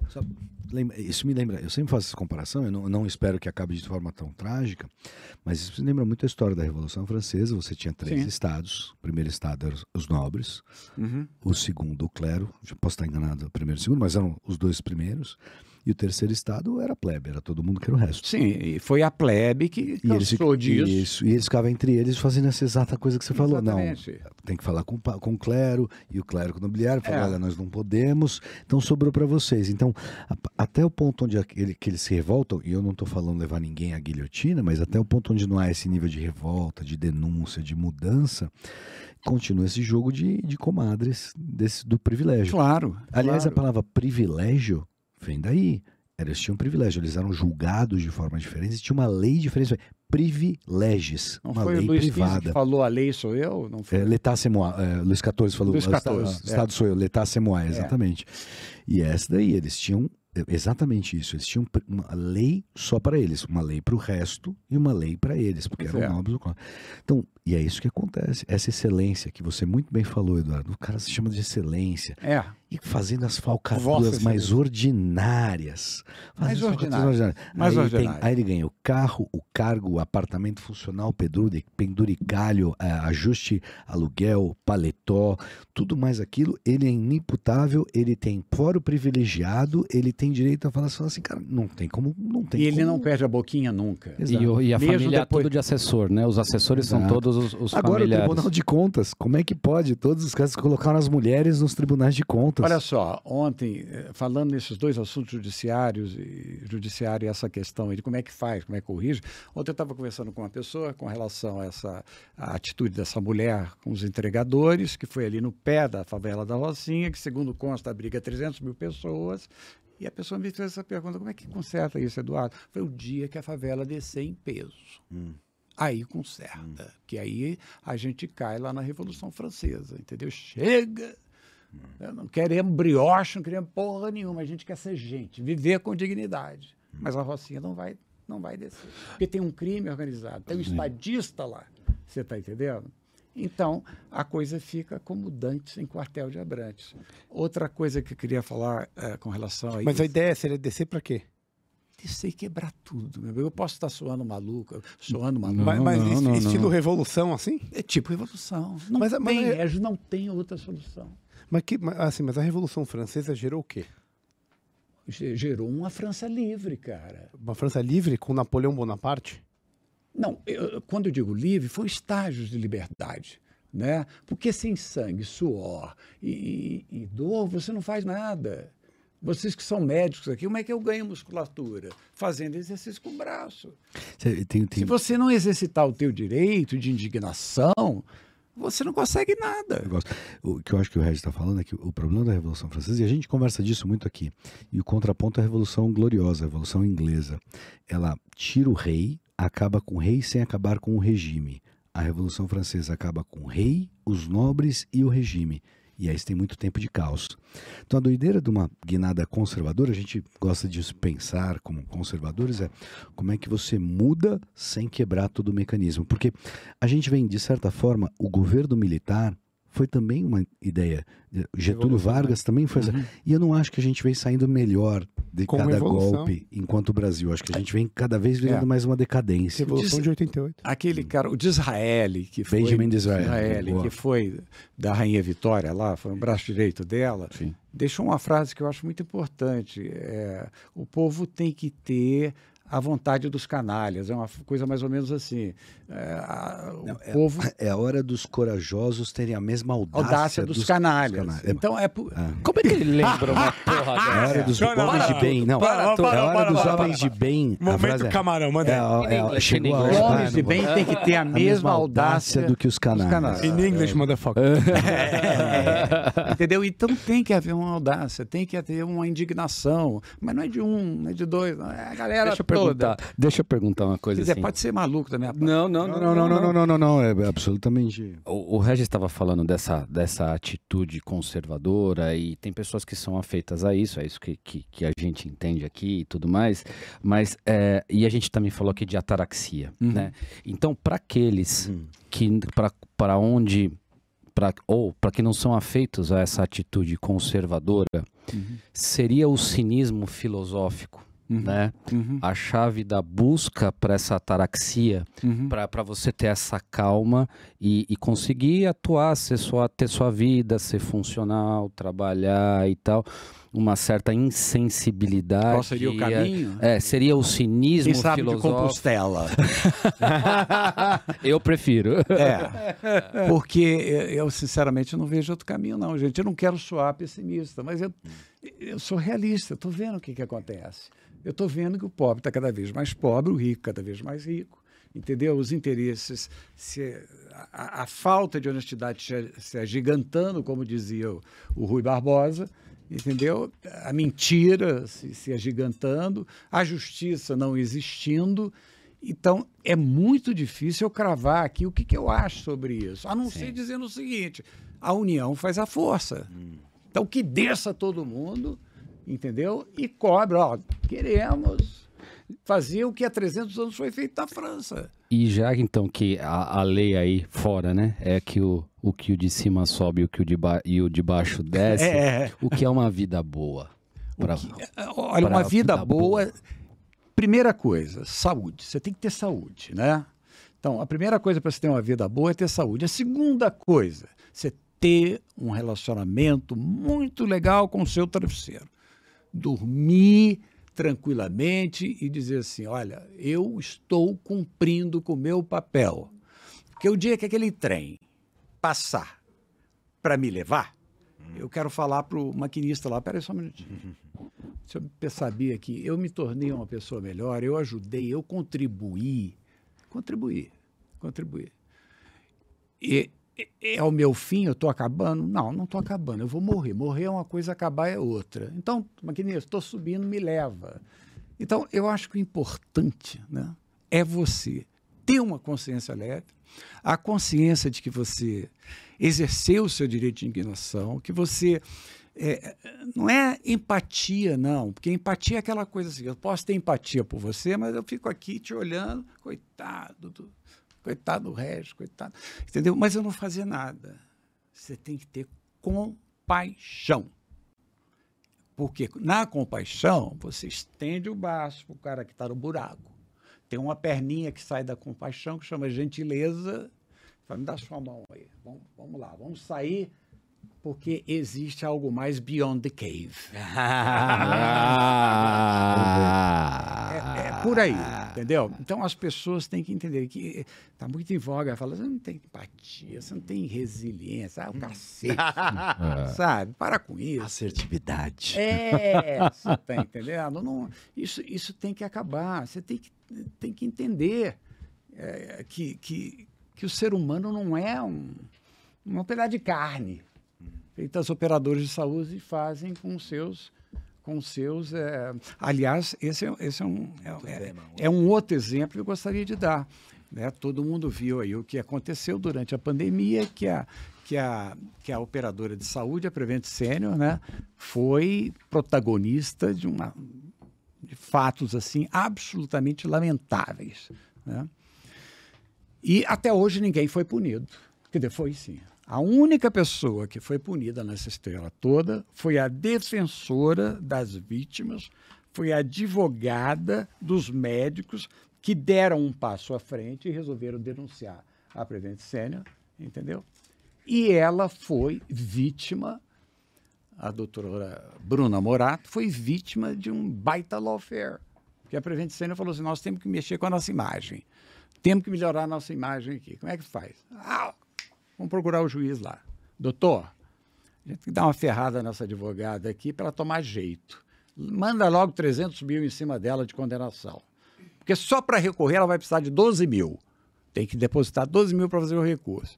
E vamos ver se ela vai ter mais coragem de bater de frente com a gente. Foi o que aconteceu com ela. Eles usaram a lei e a justiça para ferrar com a pobre advogada. Entendeu? E ninguém lá, por enquanto, foi condenado a nada. Aí eu pergunto a vocês, gente, nós estamos falando de vidas humanas, né? Os caras praticamente colocavam um travesseiro na boca do paciente, na cara do paciente, o paciente morria sem oxigênio, sem nada. Né? Diziam que era o paliativo, sei lá, as confusões. Tem gente boa lá? Tem. Tem médicos bons? Tem. Cabem dentro de uma Kombi, mas tem. A maioria ali dentro não presta. Porque se eu sento com 10 nazistas numa mesa, eu me torno um nazista. Será? Eu acho. Eu acho. Aquela coisa de diga-me com mas a ética que o senhor tanto defende e tanto praticou na vida, com essa coragem e tudo que você defendeu, você acha que todo mundo ia fazer como o senhor fez? Não. Então. Não ia fazer. Então não necessariamente porque você... Mas veja bem, quando eu entrei no tribunal, eu não sabia o que se passava lá dentro. Eu não sabia que o presidente do tribunal era um vigarista. Eu não sabia de nada disso. Aí o que aconteceu? Quando eu vi aquilo, alguma coisa foi ativada dentro de mim. Né? Os meus brios, a minha vergonha, a minha pena, a minha compaixão pelos trabalhadores... Né, que chegava lá postulando seus direitos e não ganhavam nada por causa da safadeza dos senhores juízes. Entendeu? Então, alguma coisa... Porque o problema é o seguinte, Regis, você não consegue nada enquanto você estiver naquela sua posição de conforto. Esse é o grande mal. Isso eu gosto. Sabe? A zona de conforto estraga. É uma merda. É uma merda. Você quer crescer na vida, você tem que se olhar para o espelho e tem que bater um papo com você mesmo. Se você for a unanimidade, já dizia o nosso amigo lá, o jornalista... Paulo Francis. Não foi só o Paulo Francis, não. Foi o outro... Nelson Rodrigues. A unanimidade é burra. É burra. Se você fosse guiar pela cabeça de todo mundo, você não chega a lugar nenhum. Eu só quis colocar isso porque você lembra daquele cara que estava com os nazistas e tentou plantar bomba para matar Hitler? Uhum. Ele estava sentado com os nazistas. É só isso que eu quero dizer. Não, porque, é claro. Entendeu? Regis, é óbvio que cada caso é um caso. Por exemplo, é aí que eu quero chegar. Eu sou jornalista. O que o jornalista faz na vida? Ele conversa com todo mundo, ele vai onde ele tiver que ir, ele vai tomar cerveja com a porra do nazista, sim. Entendeu? Mas não necessariamente ele está ali para contribuir. Então eu acho que cada caso é um caso. É preciso que as pessoas entendam que você, meu querido telespectador que está me assistindo aqui, entendeu? E a partir do momento em que esse fantástico podcast entra em diversas camadas sociais, eu acho muito importante dizer para você o seguinte: vocês querem estudar, querem aprender? Eu não estou falando bem de mim, não. Eu sou um exemplo à parte. Mas comecem a sintonizar aí no Beyond the Cave. É sério. Obrigado. É sério. Eu estou falando isso porque não são só hoje qualquer um. Olha, você tem um celular aqui, você pode acompanhar o Beyond the Cave pelo celular. Justo. Quando você estiver indo para casa, entra no Instagram do Beyond the Cave, clica lá em cima. E apoia a gente. É claro, mas a partir do momento que ele faz isso, ele já está apoiando. Justo. Você está entendendo? E aí você chega em casa, você vai falar com a sua mulher quando ela vier. Você fala assim, cara, eu escutei esse episódio do Beyond the Cave, você vai entender. Esse negócio da mulher falar rola no Rio também, né? Ou é só aqui em São Paulo? Não, só rola. Não, só... Eu sou casado há 40 anos com a mesma mulher, adoro a minha mulher, entendeu? Mas eu já me acostumei. Ataraxia. Ataraxia. Você está entendendo? Então são coisas que você é obrigado. Eu até hoje brinquei com ela pelo telefone, porque eu pego no telefone para falar uma coisa e ela vem devagarinho para escutar o que eu estou falando. De repente ela quer participar da conversa. Fala aí. Fala aqui. Aí eu coloco no Viva Voz. Vamos falar todos nós aqui. Você desculpa aí, você que está do outro lado, mas a minha mulher quer te dar uma ideia aqui. Fala, meu amor. Você está entendendo? Mas somos abençoados por ela. Somos abençoados por ela. Óbvio que somos. Eu dou maior valor ao casamento. Eu acho que o casamento é um plus na vida de qualquer um. Pô, sem dúvida. Seja assim com mulher, seja com homem. Pô, filho, nem se fala.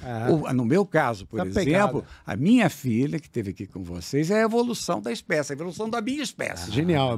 Putz, que pessoa maravilhosa. Inclusive, o senhor está de parabéns pela filha que o senhor tem. Poxa, que... Você está chamando ele de senhor muitas vezes. Mas é o respeito pela... Pelo amor de Deus. Eu nem falei mais nada, porque ele sabe, o uso do cachimbo faz a boca corta. Ele já acostumou a falar senhor, deixa ele falar senhor. Eu queria fazer mais uma pergunta polêmica. Faz outra pergunta. Conta se quiser. Eu estou aqui. E você, ouvinte, escute bem. Fique esperto, garotinho. Por que a grande imprensa passa pano para tudo isso que a gente falou do judiciário? Você que esteve lá dentro, lá atrás, tudo bem que agora as coisas podem ter mudado, tudo, mas... Mudaram não, então pior. Pô, então por quê? Porque a grande mídia vive de uma coisa que chama anunciante. Entendeu? Sem o qual ela não consegue fazer nada. Aquela aparelhagem, aquelas produções maravilhosas dessas emissoras que estão aí, o HD, Full HD, que custa dinheiro, entendeu? E quem é que paga por isso? São os anunciantes. Então, se eles forem dizer a verdade, existe uma emissora aí que ela é dona de rádio, de jornal, de revista, de TV, de tudo. Da net, do sinal da net, do sinal da internet. Caiu o sinal da internet, com quem eu vou reclamar? Porque existe um monopólio da comunicação. Eu não tenho ninguém para reclamar. Eu vou reclamar com o cara que é dono de tudo. Entendeu? Agora, por que essa galera aí não faz nada? Porque, eu volto a dizer, a classe dominante do Brasil, ela funciona através de interesses. Seja de anunciantes, seja de não anunciantes, você está entendendo? Tem uma jogada por trás. Ela precisa daquela coisa inventada por um filho da puta chamada dinheiro. Entendeu? Porque senão a coisa não funciona. Simples assim, não tem jeito. ainda voltando no judiciário, todos nós aqui um dia trabalhamos com carteira assinada, né? Então a gente tinha 13º, você não. Não, nunca, graças a Deus. Então, nunca. Tudo bem, mas a maioria do povo brasileiro... Quero que o Estado se exploda inteiro. A maioria do povo brasileiro diz que sim. O trabalhador ele tem 30 dias de férias, ele tem 13º, tal. O juiz tem 60 dias de férias, gente. Olha que bonito. E fora as datas que eles emendam para dizer que, como é que chama? Dezembro, eles entram em recesso. Fora o recesso. Dezembro até o dia 20 de janeiro. Aí você, veja bem, eles têm 60 dias pagos. O Tribunal de Justiça do Rio mantém uma academia de ginástica para eles não terem que sair do trabalho. Eles têm carrões, eles têm motoristas, não pagam nada. Elevadores privativos, acessos próprios. Olha só. Só o Estado dá isso para alguém, nenhuma empresa vai dar para ninguém. Não, nem para o rei, velho. Que rei tem elevador privativo para qualquer lugar que você entra? É verdade. Nem a monarquia. Não tem. E aí, cara, o que acontece? Além de todas essas prerrogativas, ele vai ter uma aposentadoria com todos os pendurucalhos pro resto da vida. Então ele tem 60 dias, ele tem carro, ele tem restaurante, ele vai viajar para o exterior, ele imediatamente é colocado na primeira classe, nas classes executivas. Sabe por quê? Porque são eles que julgam as companhias aéreas. Entendendo? Aí você entra com uma ação lá contra um determinado plano de saúde. Os planos de saúde levam todo o juiz para um resort todo ano para debater o inebatível. É isso. De preferência fora do Brasil, porque aí você pode falar todas as indecências e tá fora do país. Continuação, porque é o debate, esse debater, esse sexo dos anjos. E quando ele erra, diferente de um engenheiro que constrói um prédio que cai, um piloto que o avião cai, um médico que mata um paciente, quando ele erra vis-à-vis, vou pegar um outro Melo que você tinha falado, Marco Aurélio Melo soltou o André do Rap. Quando ele erra, claramente erra, porque o André do Rap sumiu, o que acontece com ele? Nada. Absolutamente nada. Então ele debate, ele tem todos os privilégios e responsabilidade, rien de rien.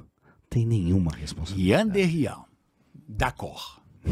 Então, o que acontece? Aí ele tem todos esses privilégios, ele anda na primeira classe, ele vai para os resorts com direito a levar a mulher, e patrocinado pelos planos de saúde. Aí esses caras é que vão julgar os planos de saúde. Tenha paciência, entendeu? Então não existe a menor ética por parte deles, porque eles são semideuses, ninguém vai... Deixa o barco correr. Aí você entra no gabinete do juiz. Vamos colocar desde lá dos juizados especiais. Todos eles têm uma assessoria fantástica. Mas no caso do juizado especial, tem uma coisa curiosíssima, que você entra com uma ação, você mesmo distribui a ação e o feito é julgado por quem? Por um juiz leigo. Aí eu pergunto a vocês voariam num avião pilotado por um piloto leigo? Vocês se deixariam ser operados por um médico leigo? Vocês gostariam de ser alfabetizados por um professor leigo? Mas o juiz é leigo. E numa lei francesa, você acreditaria numa common law de um leigo, né? Que é isso, exatamente, né? Exatamente. Isso não é um dos problemas da democracia em si? Claro que é. Porque não, de uma democracia... Isso é intrínseco da democracia em si. Ou de uma democracia disfuncional. A qual democracia você se refere? Porque nós aqui não temos nada disso. Aqui não é democracia, aqui não é comunismo, aqui não é nada de nada. Aqui você julgou um monte de coisa numa cocoteleira, fez assim, ó. Não, eu digo democracia como método de governo e de escolha, porque é exatamente isso que acontece. Isso é socrático. Ele fala isso, né? Você não vai escolher o cara para pilotar a nau através de uma democracia num barco, escolhendo quem vai votar, quem vai poder pilotá-lo, né? É o que ele diz. E é como a gente escolhe, por exemplo, o presidente da República, como a gente coloca... E aí ele escolhe os caras que estão julgando a gente. É como a gente escolhe... E os partidos escolhem quem são os candidatos que a gente pode escolher, né? Então, a prioridade no Brasil... Eu não quero, veja bem, eu não quero que os caras achem que eu queira acabar com a democracia, não é isso? Eu estou colocando um problema da democracia aqui. Você quer uma democracia. Daqui a pouco você quer uma democracia. Eu vou ser o primeiro a ser preso aqui. O Regis, você quer uma democracia que te faça sentir orgulho dela, onde seus direitos sejam respeitados, onde você tenha saúde, onde você tenha habitação, e não tem esse monte de... Mas quantas vezes a democracia não colocou esse cara que a gente não sabe quem é para pilotar o avião? Que não tem essa qualidade técnica, é isso que eu quero dizer, entendeu? Várias vezes. Porque você não tem... Então, você não tem essa... Quando você acaba querendo dar voz a todos, eu acho que tem que dar voz, não é isso que eu tô falando, veja bem.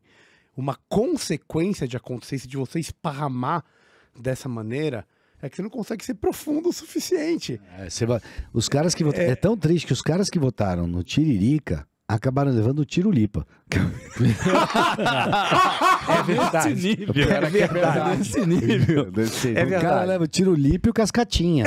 Além do Tiririca. É isso. Leva uma onda de palhaçada. Isso aí me remete a pensar aquela frase que todo mundo gosta de dizer, né? Assim, a voz de Deus é a voz do povo. É nada. A voz de Deus é o Tiririca, do Roberto Carlos. Menos de Deus, gente. O que é isso? Entendeu? O que o Tiririca representou dentro do Congresso Nacional? O que ele fez? Nada. Então, esse é um problema da democracia. Sim. É isso que eu quero dizer. Mas de uma democracia aleijada. Sim. De uma democracia corcunda. Não é corcunda, porque é uma democracia de 20 anos, de 30 anos. Eu acho que esse é um problema intrínseco em qualquer democracia. Aqui eu acho que ele é muito maior, que é isso que o senhor está querendo dizer. Aqui no extremo ocidente. Aqui no extremo ocidente, esse problema ele é muito mais visível, porque a gente não tem educação, por N outras coisas. Mas esse é um problema intrínseco da democracia. Então, voltando... Em qualquer lugar do mundo. Voltando... Olha o Biden. Olha o próprio Trump, entendeu? Olha o próprio Estados Unidos, que é o país mais... seria experimentado na democracia que existe. Seria a referência, né? A referência. Olha o Biden. Pelo amor de Deus. E assim, como referência filosófica, eu lembrei agora do Ortega y Gasset, né? Livro clássico, falando da rebelião das massas, que é exatamente essa crítica, né? E o Ortega y Gasset tem várias... Ele era jornalista, né? E tem várias tiradas e várias percepções muito, muito interessantes. Ele fala, né, dessa questão dessa brutalidade da maioria e também fala do senhoritio satisfeito, né, que é o cara que ele tem todas as benesses do Estado, então ele é um ruler, né, ele é o cara que dita a regra e que, né, o certo e o bonito e o cheiroso é o que tem a ver com ele. Você sabe que eu estou olhando para vocês, sabe o que eu estou pensando? Como vocês são cultos, lindos. Nossa, eu me sinto aqui um representante do povo. Eu na fila do pão, imagina. Não, vocês... São seus olhos. Não são meus olhos, não. Vocês falam com a maior propriedade, entendeu? Tem uma intimidade grande com Platão, entendeu? Com a caverna do Platão. Eu acho isso fantástico. Mas porque vocês nivelam a conversa por cima, sabe como é que é? Não, jamais. É que, assim, o porquê disso? Eu acho que porque esses caras aí, esses gregos que aqui representados, eles já pensaram muito disso. Isso já foi muito discutido. E eu acho que o problema é que isso é pouco debatido hoje. Se as pessoas fossem parar e aprofundar e ver o que os romanos, o que os gregos, o Cristo... O que o próprio Sócrates falou, só sei que nada sei, né? Aliás, dizem que foi Platão que espalhou essa fofoca, mas... E não adianta você ficar investigando a quadratura da roda se há 3.000 anos atrás já disseram que não funciona, né? Então, eu acho que muito da gente usar essas referências clássicas, parte disso, que é para economizar o pensamento, né? Para você poder... São formas de você concretizar aquilo, e se você te interessa, você tenta buscar aquela referência e vai te enriquecer de alguma maneira. Quando a gente idealizou, assim, isso foi durante a pandemia, o podcast, nós somos médicos, não temos a menor pretensão de ser filósofo, estudar, nem nada disso. A gente lê por prazer, por gostar disso e tal. Então, a primeira coisa, né, Reginho, né, Marco? A gente não quer ter precisão. A gente não quer trazer a data e tal, a gente não tem esse compromisso e a gente não, talvez nem a capacidade disso, mas trazer esses temas aonde as pessoas possam discutir em volta e trazer as suas opiniões, porque as verdades, elas estão ali. Aristóteles não leu a obra de Aristóteles. Então você não precisa de Aristóteles para enxergar a verdade. Assim como Epicteto, que era um escravo, ele não leu a obra de Epicteto para se tornar um estoico, para tolerar a escravidão. Então é um pouco disso, né? Eu costumo dizer que o meu universo é do tamanho do meu conhecimento, né? Então, se você tem um conhecimento esclarecedor sobre as coisas, você já tem 50% do caminho andado ali para ser feliz e para ajudar as pessoas. Sabe que... Só uma coisinha que eu esqueci, ainda no âmbito do judiciário, né, dos leigos, juízes leigos. Na verdade, o juiz, ele tem um recalque qualquer, porque ele queria ter sido deputado, ele gosta de fazer lei. Eles fazem lei, gostam de fazer lei. Aí você vai dizer para mim, não, o juiz não faz, ele faz. Ele faz. Ele faz através de uma coisa que chama jurisprudência. O que é a jurisprudência? Ele resolve ali que o seu caso tem que ser resolvido da maneira que ele pensa. Ele não é um aplicador da lei. Conforme a andança dele lá, conforme o batuque, ele vai decidir do jeito dele. Aí você fala assim, mas doutor, o senhor não aplicou a lei. Ele vai virar para você e falar assim, não gostou, recorre. Aí, em segunda instância, como existe corporativismo, eles não vão falar com o cara da primeira instância, olha, você errou, porque isso é ruim para o currículo dele. Isso é muito ruim para o currículo dele, entendeu? Então, o que ele faz? O cara da segunda instância mantém a decisão. Não tem por que ter divergência não aqui, tem. Porque eu também não quero ter trabalho. Então, já tá assim. Meu amigo, aí vai para o STJ, para os tribunais superiores, é mantida a decisão. Então, criou-se uma jurisprudência, que você pode pegar o Código Civil, o Código Penal, e vai ver, isso não existe aqui no que o juiz falou. Mas ele criou, a jurisprudência está criada. Então, da próxima vez que você entrar com uma ação postulando aquilo que estava sendo postulado, a decisão vai ser a mesma. Porque já existe uma jurisprudência. Então, ele tem esse complexo de fazer lei, ele gosta de fazer lei. Ou é a vontade de exercer o poder Foucaultianamente pensando, né? Que aquela, né? Porque não faz o menor sentido. Fala. E eu acho que, depois de muito tempo chamado de Vossa Excelência, depois de muito tempo ter carro, depois de muito tempo de girar maçaneta para abrir uma porta, falta isso. Quer dizer, é a evolução natural nessa... Você tem toda a razão. Há pouco tempo eu estava conversando com um amigo meu, na verdade amigo da minha filha, e que acabou de se tornar um juiz, e ele é muito jovem, e colocaram ele numa comarca do interior.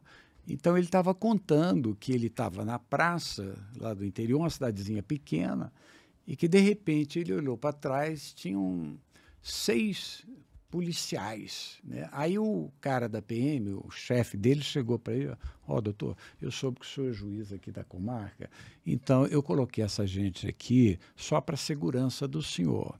Aí eu falei, como é que você se sente com relação a isso? Isso é horroroso, eu não gostaria que isso acontecesse, mas enfim, o que eu ia fazer? Sabe o que acontece? Ele se acostuma com isso. Agora ele está dizendo que não gostaria, mas a coisa passa a ser frequente e ele acaba se sentindo bem com esse poder, com essa segurança que nós não temos. Aliás, isso é outra questão. O Tribunal de Justiça mantém em seus quadros policiais militares que deviam estar atuando na rua e estão lá protegendo os juízes que já têm uma polícia judiciária. Sim. Entendeu? Então, meu filho, é absolutamente... difícil de você fazer uma previsão do que vai acontecer e de como vai acontecer. Mas eu se pudesse eu estivesse falando para o Brasil inteiro, né? Sim. Eu diria para o Brasil inteiro o seguinte, ao mesmo tempo, simultaneamente. Eu diria o seguinte, olha, baixa o sarrafo, peçam seus direitos. Se não for para o bem, vai para o mal. Mas há que haver um pouco de sangue, suor e dor para melhorar essa situação. Senão não vai melhorar nunca. Mas sabe quem pode melhorar a situação? Alux. Alux Investimentos, a gente adora a Alux. A Alux é fantástica. E sabe por que pode melhorar a situação? Porque é o seguinte, hoje a gente sabe que está todo mundo querendo dolarizar as coisas. Todo mundo com medo, a moeda, a inflação, os juros lá em cima. Brasil. Então, meu amigo, os caras estão com um produto sensacional. Que eles têm uma ideia, a partir do seu portfólio, do quanto vale a pena você colocar em dólar ou não. Presta atenção, você que está nos escutando. Vai. Então, meu amigo, para você que está pensando e que quer Investir, jogar dinheiro para fora. Tá? Tem o problema do real aqui, a gente não sabe o que vai acontecer. Politicamente é um país instável. Você pode procurar a Alux, porque eles têm a ideia da carteira baseado no teu rendimento, e qual que é o teu perfil de investidor, o quanto vale a pena e como você consegue fazer isso. Precisa ter muito para poder fazer isso? Não, cara, R$200 por mês está suficiente. Você pode dar o endereço, o telefone da Alux, por favor? www.aluxinvestimentos.com com 2 L's e X. Tá. O telefone, meu amigo, Ronaldo Belo, é só ligar 11 98783 0922. 11 98783 0922. Eu vou ligar pro Ronaldo, eu tô em falta com ele. Ronaldo, um grande abraço pra você. Liga que é uma boa. Pessoal, tá sensacional, mas nós temos nosso querido tempo. Mas antes de terminar, inclusive, Eduardo, a gente vai querer que o senhor volte novamente. O senhor volta com a maior. O Espírito Santo. Olha, eu vim aqui, único exclusivamente, para poder gravar esse programa com vocês. Eu sei. Eu vim aqui por causa disso. Obrigado. E para ver sua neta também. Não, claro. Mas aí uma coisa puxa a outra. Mas eu quero dizer para você o seguinte, eu fiquei tão bem impressionado com o podcast de vocês, que eu achei que eu não poderia perder a chance de vir aqui e colocar da forma espontânea e verdadeira que eu coloquei, sem ser interrompido, como eu comentei com vocês, eu fui outro dia. Entendeu? Eu acho que isso é democracia. Aliás, é mais do que democracia. E felicidade, para mim, é isso que está aqui. Ó. Poxa. Isso é liberdade de expressão. Porque assim, isso é liberdade. A gente pode concordar, pode discordar, um está certo aqui, outro está errado ali, e está tudo certo. A questão é a gente poder falar, a gente poder colocar a nossa opinião, porque por mais que eu não concorde com a opinião de alguém, eu vou defender o direito dele poder falar, cara. Mas, Régio, o que eu quero dizer para você é o seguinte, para mim a felicidade total, ela não existe. O que existe são momentos felizes da sua vida. Por exemplo, esse momento aqui, eu não quero saber se está chovendo, as pessoas estão morrendo lá fora, estão se degladiando. Eu estou aqui, falando o que eu quero, o que eu gosto com os meus amigos, sendo compreendido, sendo bem interpretado, entendeu? Sendo reconhecido, mas enfim, a felicidade para mim é isso que está aqui. Eu digo por isso nós estamos aqui toda quinta-feira também. Nós compartilhamos dessa mesma... Eu sei disso, lembrando a galera do Alex que o dólar hoje fechou abaixo de 4,90. Então tá um bom momento. Um bom momento. Liga pro Ronaldo. Atenção. O Alexandre também, Alexandrão. Você tá junto, irmãozinho. O Xande tá lá também? Alexandre Sandoval. Tá. Não, eu não me referi ao outro. Não é o cabeça, não é o cabeça. Esse tá do lado de cá. Camarada, explica pro nosso querido Eduardo e para quem não conhece o que é o pitch do livro, que depois o Caio vai fazer a apresentação dos livros. Sim, lá, vamos lá. Eduardo, meu querido, são 2 partes. Na primeira parte, 3 livros, 3 caminhos, cada um de nós trouxe um livro. Não tem a menor chance de você saber a priori quem trouxe o quê, mas você vai só receber essa primeira imagem do livro e tentar adivinhar quem trouxe qual. Depois nós vamos revelar quem trouxe qual livro, nós vamos tentar vender esse livro para você. Vender no bom sentido. Você não vai precisar comprar, você vai levar para casa. Nós vamos atuar como venda. Então são 3 livros. Caião, quais são os 3 livros? Puta, cara, aqui hoje tá pau a pau, hein? Eu tinha certeza que eu ia ganhar. Agora eu já tenho mais que certeza. Então, olha lá. Primeiro livro, ó. Cícero da República. Vamos lá, ó. Cícero. Esse é o cara, hein? Marcos Túlio Cícero. Romaninho. Esse aí entendeu umas coisas, hein? Muito bom. Segundo livro, Warrior Politics, Why Leadership Demands a Pagan Ethos, Robert Kaplan. Opa, olha lá. Warriors Politics, genial. Então vamos lá, isso aí. E aqui, Sylvain Tesson, acho que é isso. Um Verão com Homero. Acho que gostei desse, hein? Um Verão com Homero. Verão com Homero? Um verão com Homero. Será que eles estavam pelados? Certamente, né? Os gregos gostavam dessas coisas. Não fala assim dos gregos. Vamos lá. Querido Eduardo, quem trouxe qual livro? Eu acho que o Cícero da República foi ele. Foi o Cícero.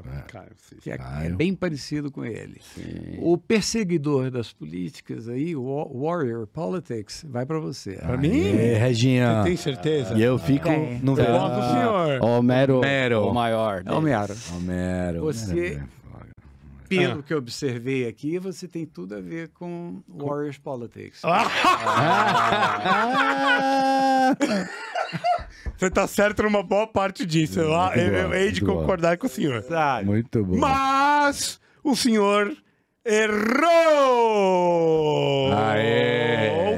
Ele também errou. Eu tô com Cícero! Você vê que quem vê cara não vê coração. Mas a gente faz de propósito. A gente faz de propósito? Não, porque eu senti aqui que você é um cara que gosta de política e chegar perto da política. Eu gosto. Eu gosto da vida. E não existe vida sem política. Não existe. A gente faz a política todos os dias. As suas colocações são muito inteligentes, muito bacanas. Que é isso, mas perto desses caras e do perto desses caras eu tô bem aqui, longe de ser inteligente. Ele, por exemplo, ele exala cultura, né? E esse aqui, então? Também. Essa cabeça brilhante. Também. Os cabeça dois. Brilhante dos dois sentidos. Os dois. Eu acho fantástico poder falar com gente assim, entendeu? Porque... Não, é verdade. O senhor também, sabe? Pelo amor de Deus, pô. É um prazer eu não quero com isso me diminuir, mas eu acho muito importante você dar valor a quem está com você. Entendeu? Porque eu sei que eu já sou maravilhoso mesmo. Quem vai começar o pitch? 1 minuto. Caio. Primeiro, Caio tá muito no final. Agora só porque eu ganhei a última, eu sou o último. Justo. Tá bom, vamos começar. Tá bom, vou começar por mim. Então, assim, ó, Ulisses ou Odisseu é uma das minhas maiores paixões. Eu acho, para mim, um dos maiores heróis. E cada vez que eu revisito a Ilíada ou a Odisseia, eu descubro uma coisa diferente, como todo clássico. No momento, tem um amigão meu, né, o Osmar Mendonça, que me entregou esta cópia aqui, que chama, eu falei para ele que ia dizer isso aqui, chama Ulisses e os Comedores de Pão. Então, é uma reflexão sobre um pouco do que a gente falou aqui, coincidentemente, que era uma virtude grega chamada eusebia, que é traduzida hoje como piedade, mas não a piedade como sentir dó de alguém, mas a piedade em termos de grandeza, de respeitar o passado, respeitar a família e respeitar os pais. Então, são de certa forma princípios conservadores e ele usa o Ulisses para dizer isso, e que era um herói conhecido, né, pela sua criatividade, pela sua inteligência, pela sua grandeza guerreira, pelo seu espírito aventuresco. Muito do que a gente falou nesse podcast, mas também era retratado, não, também como um cara intrigante, enganador, né, e às vezes até mentiroso, né? Então uma personalidade bastante complexa e dúbia, e faz a sua volta para Ítaca, para mim, uma das maiores provas e maiores obras da literatura mundial. Então, assim, este livro que eu não falei até agora é a introdução. Tem tempo, é a introdução do caráter do herói. Então, eu acho que é legal um verão, porque as pessoas normalmente usam. É um livro para você ler tranquilamente durante as férias, e é uma leitura leve e livre sobre a introdução desse personagem de Homero. Só uma pergunta: Eusébio vem de Eusebia? Eusebia. Só uma coisa, o pitch é o verão, mas foi a vida inteira no pitch. Claro. Não foi só o verão. Claro. Verão, inverno. Medo da derrota. Quer que eu vá pra você? Eu vou. Então, Warrior Politics, a política do guerreiro. Why leadership demands a pagan ethos? Por que a liderança demanda um ethos ele que está vendendo, pagão? não é para mim. Então, Robert Kaplan é um analista geopolítico americano, cara fantástico, super alinhado com tudo que tem de bom de análise da conjuntura internacional política contemporânea. E ele escreve um livro defendendo uma coisa que eu acho que ele traduz muito bem quando ele fala de Maquiavel. Ele fala o seguinte: num mundo imperfeito, conforme diz Maquiavel, bons homens com a vontade de fazer o bem têm que saber como ser ruim. E a gente estava falando um pouco disso. Exatamente. Então ele passa por Lívio, analisando as guerras púnicas, ele passa por Churchill, Sun Tzu, Maquiavel, Tucídides. Ele faz um grande pupurri de grandes pensadores que não têm um ethos cristão no decorrer da política, mas um ethos pagão. Existe um realismo fantástico do mundo de hoje em dia. Basta ver o encontro da Ucrânia com a Rússia, a questão do mundo multipolar, Estados Unidos vis-à-vis China, questão da cisão política dentro dos países. Então, ele é um cara atual, ele é um cara presente, é uma análise geopolítica muito contemporânea e realista, na minha opinião. Fica aí o pitch. Muito legal. Muito legal. Warrior Politics. Muito legal, uma meia boca. Muito legal. É o seguinte, ó. Cara, Cícero, da República, por que eu te trago esse livro?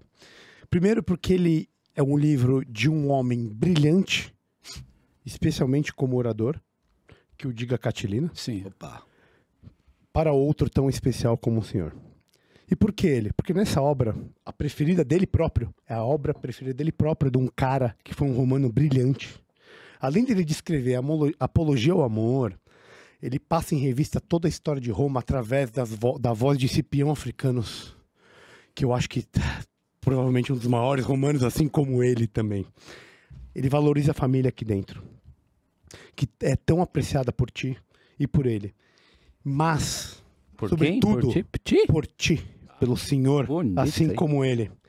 Mas, acima de tudo, ele conclui. Sabe o que ele conclui? O que é? Só a justiça torna possível o governo da República. Gente, é o que eu venho falando aqui durante todo o podcast. É por isso que eu trago esse livro para o senhor, porque é isso que ele conclui. Tá aqui você já muito sabe, obrigado. Levar, já tá sabendo.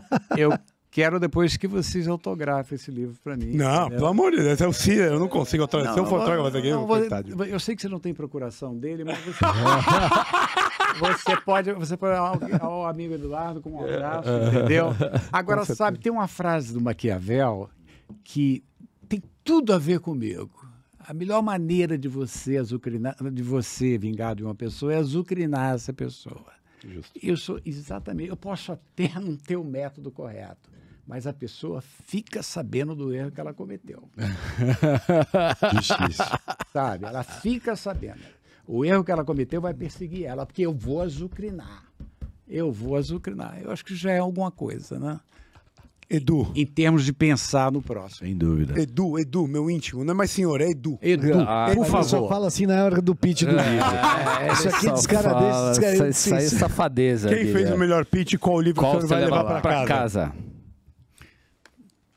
Eu vou ficar com o dele. Escolheu o mais caro. É isso aí. É um bom livro. Vale muito a pena. Não, eu li isso aqui e me impressionou. Enquanto Washington está cheio de jornalistas procurando informação dos militares, os militares procuram informação de Kaplan. É isso. Esse é o cara. Esse é o cara. The man. Muito interessante. This is the man. O Robert Kaplan. Vale a pena, quem tiver curiosidade, no YouTube tem inúmeros vídeos dele, riquíssimos. Vale muito a pena. Eu gosto muito dele. Sabe, eu vou dizer uma coisa para vocês. Eu, como jornalista, eu não li o suficiente que eu deveria ter lido, não, porque eu sou uma pessoa TDAH, eu sou muito agitado. Então, geralmente eu começo a ler o livro aqui, eu vou para o fim, volto para o meio, entendeu? Mas uma coisa eu sempre fiz na minha vida. Escutar. Adoro escutar. Por isso que eu disse para vocês da importância do podcast de vocês. Porque se vocês encontram pela frente pessoas como eu, e esse podcast aqui, a cada gravação de vocês, é um livro que a gente lê. Que é isso? Não é que é isso, não. Eu estou sendo sincero, não tenho a menor necessidade de puxar saco de ninguém aqui. Eu estou falando de coração aberto. Eu acho sensacional. Entendeu? Vocês estão contribuindo para tudo, para a democracia, para as pessoas expandirem a mente, que a burrice é uma coisa muito triste, entendeu? E de uma forma muito bacana, muito fácil, uma leitura muito tranquila, entendeu? Eu tenho certeza que a gravação de hoje vai despertar a curiosidade de muita gente do povo mesmo. É como eu disse, acessa aí o Beyond the Cave, porque hoje a gente falou principalmente se baseando na filosofia, mas de uma forma bem povo, né? Genial. Sabe? Eduardo, cara, é sensacional. Acho que tudo que você fez na sua vida, aí 69 anos, bate do exemplo. Como eu falei, a filha que o senhor criou, muito bem criada. É uma pessoa que, sensacional, muito legal, muito bacana, extremamente aberta. Obrigado. Assim como o senhor, eu acho que não tem nenhuma prova maior para um homem quando você tem um filho e esse filho te dá orgulho. É um Oscar. Eu acho que isso é algo que deixa... Esse é o legado que quem gosta de família e quem apoia esse tipo de ideia, quem está pensando lá na frente, mesmo que a gente não esteja aqui, mas a gente está pensando lá na frente, esse é o melhor exemplo que a gente pode dar. Então a gente só tem que agradecer ao senhor por tudo, assim, pela disponibilidade, pela parceria, pelo apoio por ter vindo, porque sua vinda aqui é um apoio pra gente. Eu vou te falar um negócio, eu tenho um filho de 32 anos que é autista. Não foi fácil eu chegar na clínica de Cleveland e o cara falar para mim, o seu filho não tem cura, ele é autista. mas ele vai viver tranquilamente e tal. Foi uma coisa muito difícil. A gente aceita ao mesmo tempo, engole seco, entendeu? E aí, daí a importância de ter uma mulher equilibrada do seu lado, que às vezes eu acordava quando ele tinha 3 anos de idade, eu perguntava, dizia para minha mulher, Vera, como é que vai ser quando o Gustavo tiver 7? Ela falava assim, ele não chegou a 3, está tudo tão bem, tudo tranquilo. Ele vai chegar a 7. Chegou a 7, ela falou, não te falei que ele ia chegar a 7 tranquilamente? Aí eu dizia assim para ela, e o futuro dele, como é que vai ser? Ele não vai poder trabalhar? Eu falei, vamos dar o tempo ao tempo. O menino é de uma inteligência rara, desenha maravilhosamente bem. E hoje, cara, ele ganha um dinheirinho legal desenhando. Ele não interage com a gente. Se vocês quiserem depois, @Guzi, com Z, Guziarte. No Anotem aí, pessoal. Anota aqui, eu tô anotando aqui. Guziarte. G-U-Z? É, Guzi. G-U-Z-I Arte. É, tudo junto. @Guziarte. O menino já tem mais de 50 mil seguidores. Vai ter 50.003 agora. Eu depois peço a vocês que tirem uma foto de vocês. Aliás, eu vou fazer isso. Vamos. E eu vou dar a foto para ele, e ele de uma forma minimalista vai fazer... depois vocês vão ver. Estará aqui com a gente junto com esses bustos. Sim. Mas ele não interage com a gente. É muito curioso isso, porque ele fala vários idiomas, ele desenha maravilhosamente bem, ele é capaz de descobrir uma senha de computador, não estou mentindo. Ele é tido como um autista referência, graças à minha mulher, e eu não sei o que seria sem ela. Então, mas ele é uma referência, já fez vários especiais na Globo News, na Band, no Fantástico, tá tudo aí, entendeu? Então você vê, você está vendo aí os desenhos dele? Vendo, sim, genial. Nossa, então eu quero tirar uma foto de vocês aqui no estúdio, depois pedir a ele para tirar. Que legal, cara. A perspectiva. A perspectiva.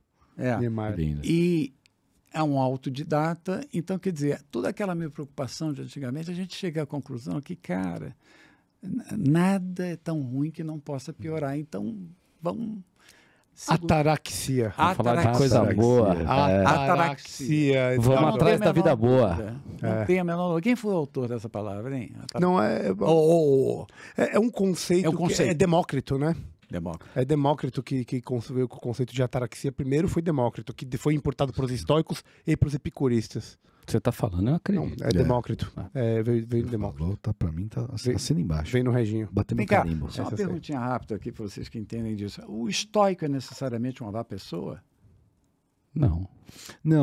A gente tem uma conclusão nossa. Um médico pode ser considerado uma pessoa estoica? Frio, sob a frieza do que ele vê. Sobre o código de ética médica, como a maior parte da população entende o médico, não, na minha opinião. Isso aqui a gente pode debater, mas porque existe o princípio da caridade da medicina, por mais que ela seja negada, a concepção médica tradicional, existe esse princípio que eu acho que não é um princípio que foi estudado ou desenvolvido pelos estoicos. Então esse é um ponto que eu diria. Mas eu não estou dizendo que quem segue a filosofia ou quem admira a filosofia estoica, inclusive como nós, não pode ser um bom médico, não é isso. Mas em termos técnicos, conceituais, eu acho que não caberia, né, essa figura. Não sei, mas isso é uma opinião. Eu acho que talvez esteja um pouco contaminado por cristianismo, essa visão da medicina. Pode ser. Eu acho que na maneira que todo médico prepara, vamos pegar o médico que prepara pessoas para notícias ruins. Ele ser estoico é uma coisa boa. É verdade. Aliás, é uma coisa que falta muito. Né? Isso. O estoicismo é uma filosofia para momentos de crise. E é isso que a gente Essa fala. que é a grande... Estou entendendo. Estou entendendo. Então, se deu ruim, estoicismo é uma grande... Não seria o equilíbrio necessário para pessoas continuar a caminhada. Agora, ao mesmo tempo, se a maré tá boa, o céu tá de brigadeiro, e você tá lá em Copacabana... A praia não 40 tá cheia. Graus. Todo dia na praia. 40 a praia graus. não tá muito cheia. Não vou trocar. Tá 28 graus. A praia não tá cheia. Seria hoje. Isso, o céu tá de brigadeiro. Rio de Janeiro, aquela coisa. Essa é a hora de ser epicurista. Epicurista. Seria a hora de ser epicurista. Maravilha. Saber eu corro todo dia na praia, né? Quando eu não estou correndo das balas perdidas, eu estou correndo na areia. Mas, o estoico corre da bala perdida, o epicuro corre na praia para aproveitar ela maravilhosamente bem. Epicurista. Eu vou fazer um plástico e colocar no meu carro. Não, eu vou te mandar um livro. Eu vou te mandar um livro. Eu vou te mandar um livro do Epicuro, se o senhor vai me dar o endereço. Não, eu vou te mandar um livro do Epicuro pelo correio, não sei se vai chegar, porque vai pelo correio, tá? Vai chegar. Mas eu vou te mandar, não sei, pode demorar uns 3 anos. Eu quero tirar uma foto de você. Mas vai chegar. Para mandar pro meu filho. Edu, muito obrigado. Olha lá. Vamos lá, fotinho ao vivo. Peraí, só um minutinho aqui. Isso, 1, 2 e... Pronto. Vocês receberão aqui através da DHL, entendeu? Que é o nosso parceiro de entrega. Nosso parceiro. E aí, eu vou... Nós temos alguma forma de tocá-lo, tipo com uma carta, com uma forma de agradecimento? Ou pensa alguma coisa de claro que a gente gostaria de não agradecer? Com a carta, não com a carta. Mas vocês pegando o desenho dele e falando, Gustavo, muito obrigado, porque eu vou colocá-lo para ouvir e ele vai entender sonoramente o que vocês vão estar falando. Entendeu? Temos um compromisso, meu amigo. Muito bom. Temos um compromisso. Muito obrigado. Sem palavras. Muito obrigado. Muito obrigado por tudo, Edu. Obrigado. Umas damas, viu? Caião, Camara. Muito obrigado, Eduardo. Obrigado a vocês. Semana que vem tem mais. Quando é que esse episódio vai ao ar? Acho que mais ou menos um mês. Mas eu vou avisar o senhor com antecedência. Não, eu vejo as chamadinhas todas. Mas eu vou... Você me avisa? Eu te mando. Pode porque eu vou pôr no meu Twitter, eu vou pôr no meu... Instagram. Onde tiver que colocar, eu vou colocar. Muito obrigado, galera. Muito obrigado a todo mundo. Muito obrigado, Eduardo. Até a próxima semana. Valeu! Valeu!